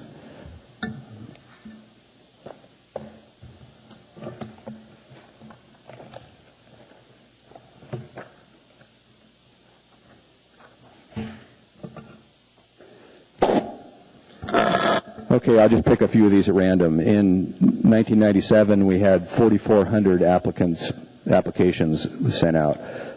2,000 of those were returned, so half the people don't return the applications. In the end, we hired 62 people for a 1.3% return of that. Okay, now 2,000 applicants for 60 open positions. That's correct. That was a low year. A higher year, 2005. Let's see, they had 1,488 applications sent out. 770 were returned. We hired 37 in the end out of that process. That was a 4.8% return. So it varies between 2 to almost 5%. So it is very competitive. It's competitive, and that's just getting in the door. And as Ms. Johnston pointed out, we run about a 60% pass rate as they go through the academy and field training and probation. And one of the things that we run into, that a lot of folks brought up some of the reasons why people leave. Frankly, some of it's Alaska. Some of these people come from outside, they get here, and their spouses can't stand it, and they're having trouble with the weather, and they go away. Well, my sense is the competitive nature is reflected in the quality and the caliber of the police department. Because certainly, yeah. You have to have a lot of them in the hopper in order to, because we know that very few are going to make it to the final cut. Last question regarding the deployment study. Do you feel that the deployment study will adequately address the most efficient assignment and location and methodology for having officers out in the street and in the community doing their job? Well, I think it will be good information. We don't know who's going to get the contract yet or what they will do with it. I've written the language for it. It's in purchasing now. They're doing the boilerplate so that we can get it on the street. We have a fast-track idea in mind. I'm not sure if that's going to fly. I don't want to go into it too much, but we specified the questions we want asked or answered with some specificity so that I think it shouldn't be too long of a study. And I think the answers will help guide us. Great. Thank you. Mr. Gutierrez and Mr. Starr, and then we're going to vote. Mr. Gutierrez? Thank you, Mr. Chairman. Chief, I had a couple of questions. First, a comment. I don't believe that waiting until late in 2011 to do an academy is acceptable at all. We're losing ground every single day, and we get farther and farther behind it. And I heard what you said earlier, an academy wouldn't even, not only are we not talking about growing the department, we're not even talking about maintaining the department. We're talking about slowing down the slide and the reduction of the department with an academy. And if we wait till late in 2011, we've slid even farther. But I want to ask you a question about the deployment study. And I have a certain amount of skepticism. As I talk to folks and as I listen in of an evening on a scanner as to what's going on around our city, what I hear is all of our officers on duty are engaged in one way or another. Another call comes in, and it either has to wait until somebody's free, or somebody disengages and says, I'm very sorry, sir, but what happened to you isn't as important as to what happened to the person on the other side of town, and I got to go. How is reshuffling the limited number of police officers we have on the street, kind of like a game of three-card Monte, how is that going to solve that problem? I mean, if all of our officers are engaged and they can't take additional calls that are coming in, what does it matter where they are in the city? Mr. Gutierrez, through the chair, in the RFP that we're preparing, we're asking for the contractor to answer the question in two ways. One, what we should do with what we have today, and two, what we should do with what we intend to have, what we will have when we get back to pre-2009 staffing levels. So I expect a phased approach. I don't know what they'll tell us. They may tell us, hold your breath for the first year, and this is what you look like, when you grow back. I'm not sure what they will tell us, but we've asked them to tell us in terms of spatially, geographically, in terms of time of day, in terms of organizational structure, how best to deploy and have our bodies positioned so that we can address not only the calls for service, but try and maximize what proactive work we could take up. So, for example, we might need 10 people patrolling the city in this day part, but on this day part, on a weekend, we might need 20 people patrolling the city. That the kind of thing you're talking about? Sure. It could tell us how to structure our shifts around the calls for service, although I think we really know how to do that already. It could pertain to how we stack the days off. It could pertain to what the ratio is between responding patrol officers and, say, capped team folks. I've asked them to try and staff us so that we have a 40% unobligated time per patrol officer so that we can use that time for proactive work on the street. So they'll have to give us numbers. I mean, that's what we're asking them for. Okay. Maybe they'll come up with the same conclusions we would, but then in that case we have somebody to verify our thinking. Now, given you mentioned getting back to pre-2009 levels, given our attrition, expected attrition, and perhaps a somewhat less than worst case scenario with other people leaving, one academy is not going to get us there. Would you agree? I would agree. Okay. How many do you think it's going to take to get us to pre-2009 levels? I'm not good at doing math in my head. We would have to, first of all, we have to counteract the effects of attrition, and then we have to build the, start getting ahead of that. So it'll be 2 or 3 years, I'm sure. Okay. Right. Thank you, Mr. Chairman. Thank you, Mr. Gutierrez. Mr. Starr, last comment relative to this amendment. Well, some of it's just a compliment. I see a lot of hard work crunching the numbers. We adjusted your vacancy factor tonight by giving you, your department another $1.4 million because you're studying the numbers on who's leaving and what they're doing, and you've been very, very proactive in your request to come to us. I really appreciate that. The other thing we kind of glossed over tonight is affirming the mayor's executive appointment of your position, so that actually was on paper tonight, too, whether you picked up on it or not. I did. And I noticed. Thank you. I'm real happy to have you here. And, just to preface to the budgetary process, you did a good job tonight talking to us about your vacancy factor and the numbers of positions. We used to refer to them as funded but unfilled, and there was all this stuff. And there was a time when the police department had 33 to 37 funded but unfilled positions. Now you're down to 11.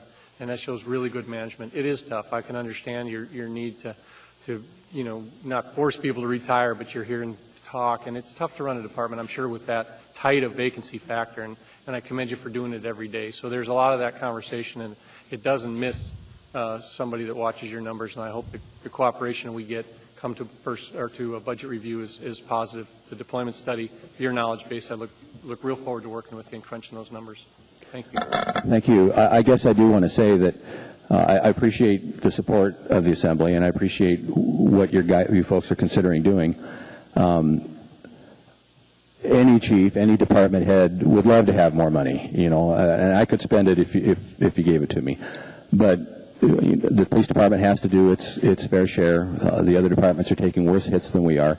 I've been given a budget by the administration. They're improving it tonight based on what we told them we thought we could do, and I just don't feel I'm in a position to advocate for more. I think I need to do my part, and I think I can get us through this year with what I've been given. Good, thank you. We're actually appropriating that money tonight. So I appreciate the suggestions from the administration and hearing how to do it, but the Assembly appropriates the money. That's our job. Yeah, I'm sorry. Thank you. No.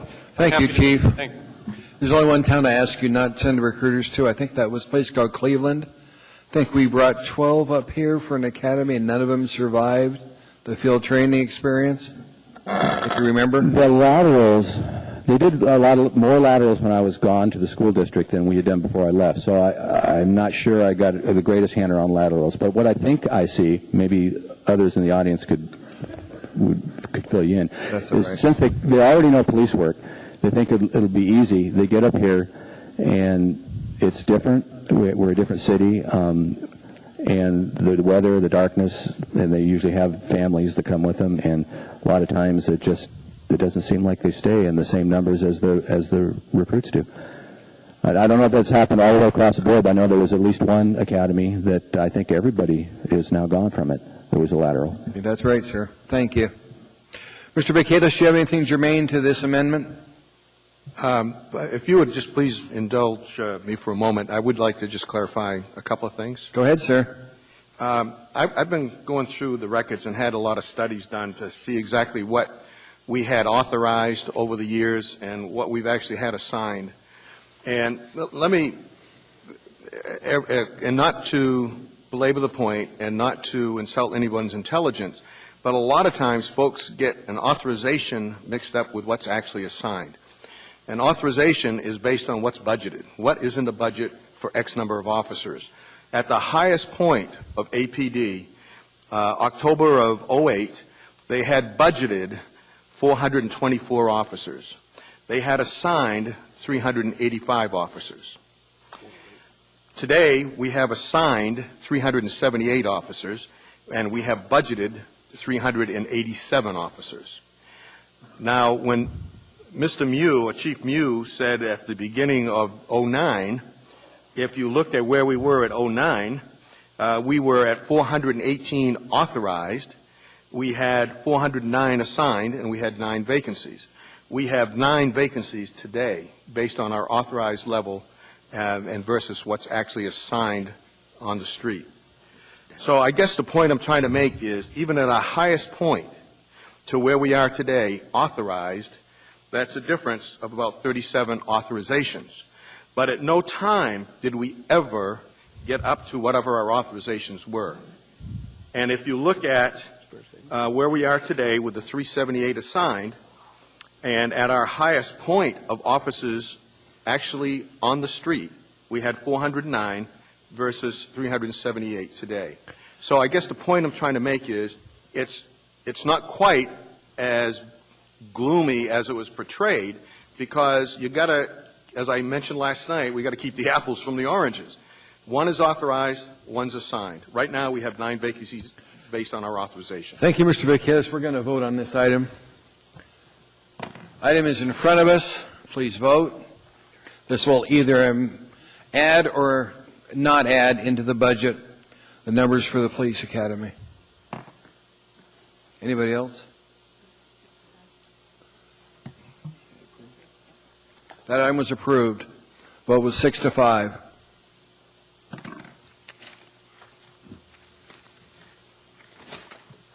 To administration, how long will it take you to give us the numbers we need to pass 103S? Are you done? No, we got one more. Okay. Well, when you're done, we can give you the Okay. total direct cost. And Thank you, Madam Clerk. I love having her here. She reminds me. Are there any other amendments we need to work on? Not seeing any, ma'am. You have all the amendments in front of you now.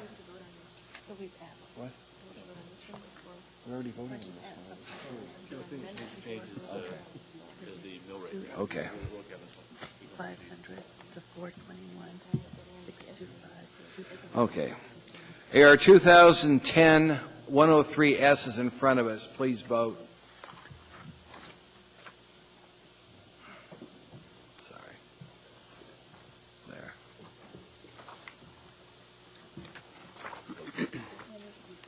We still have a few more. Ms. Osiander? Mr.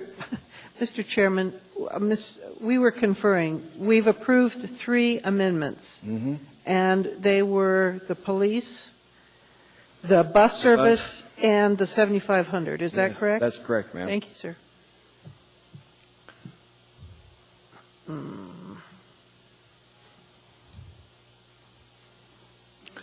It was approved unanimously. Mr. Chairman? Ma'am? Move immediate reconsideration and urge a no vote. It's moved and seconded for immediate reconsideration. Hold on for a second, ma'am. I'm sorry, it's limited by the equipment. We're going to get there. Urge a no vote.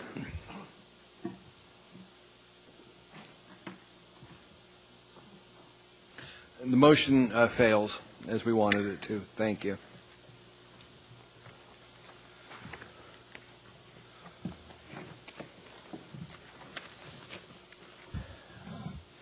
Open the public hearing on Open the public hearing on 15C. Where are we now? Oh, First. Public hearing is now open. Item 13C, Ordinance AO 2010-31, an ordinance setting the rate of tax levy, approving the amount of municipal property tax, and levying taxes for all service areas of the municipality of Anchorage, general government for fiscal year 2010. Anybody wishing to testify, please come forward and state your name for the clerk.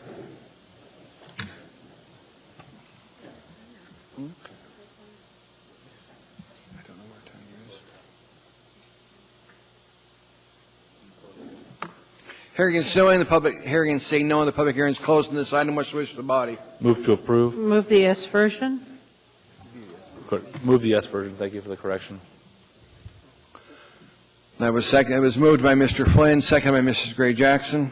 Mr. Gray Jackson. And Mr. Chairman, sir, we'll need an adjustment to the area-wide general fund, and I believe.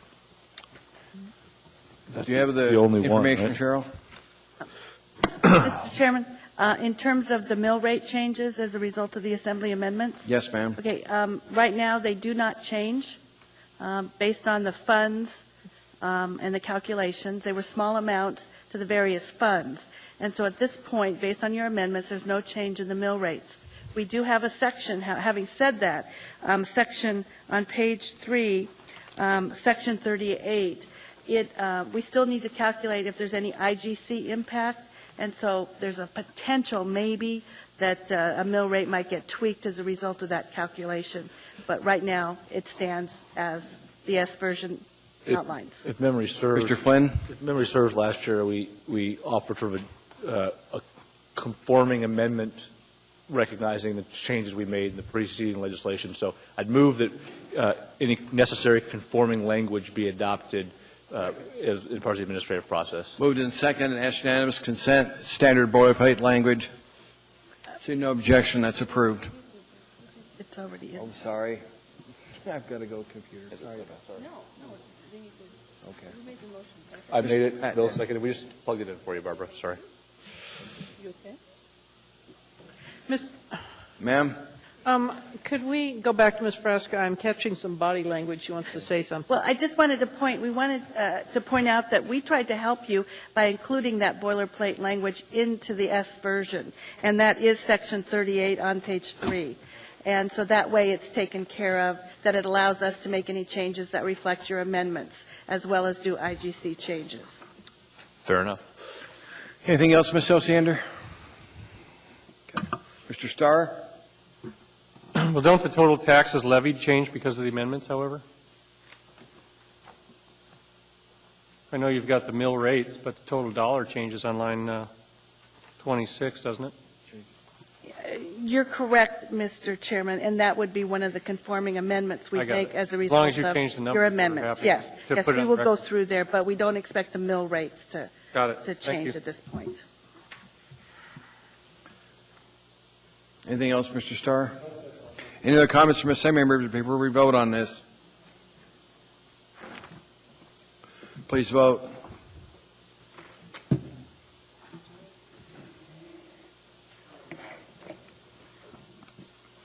That item was approved.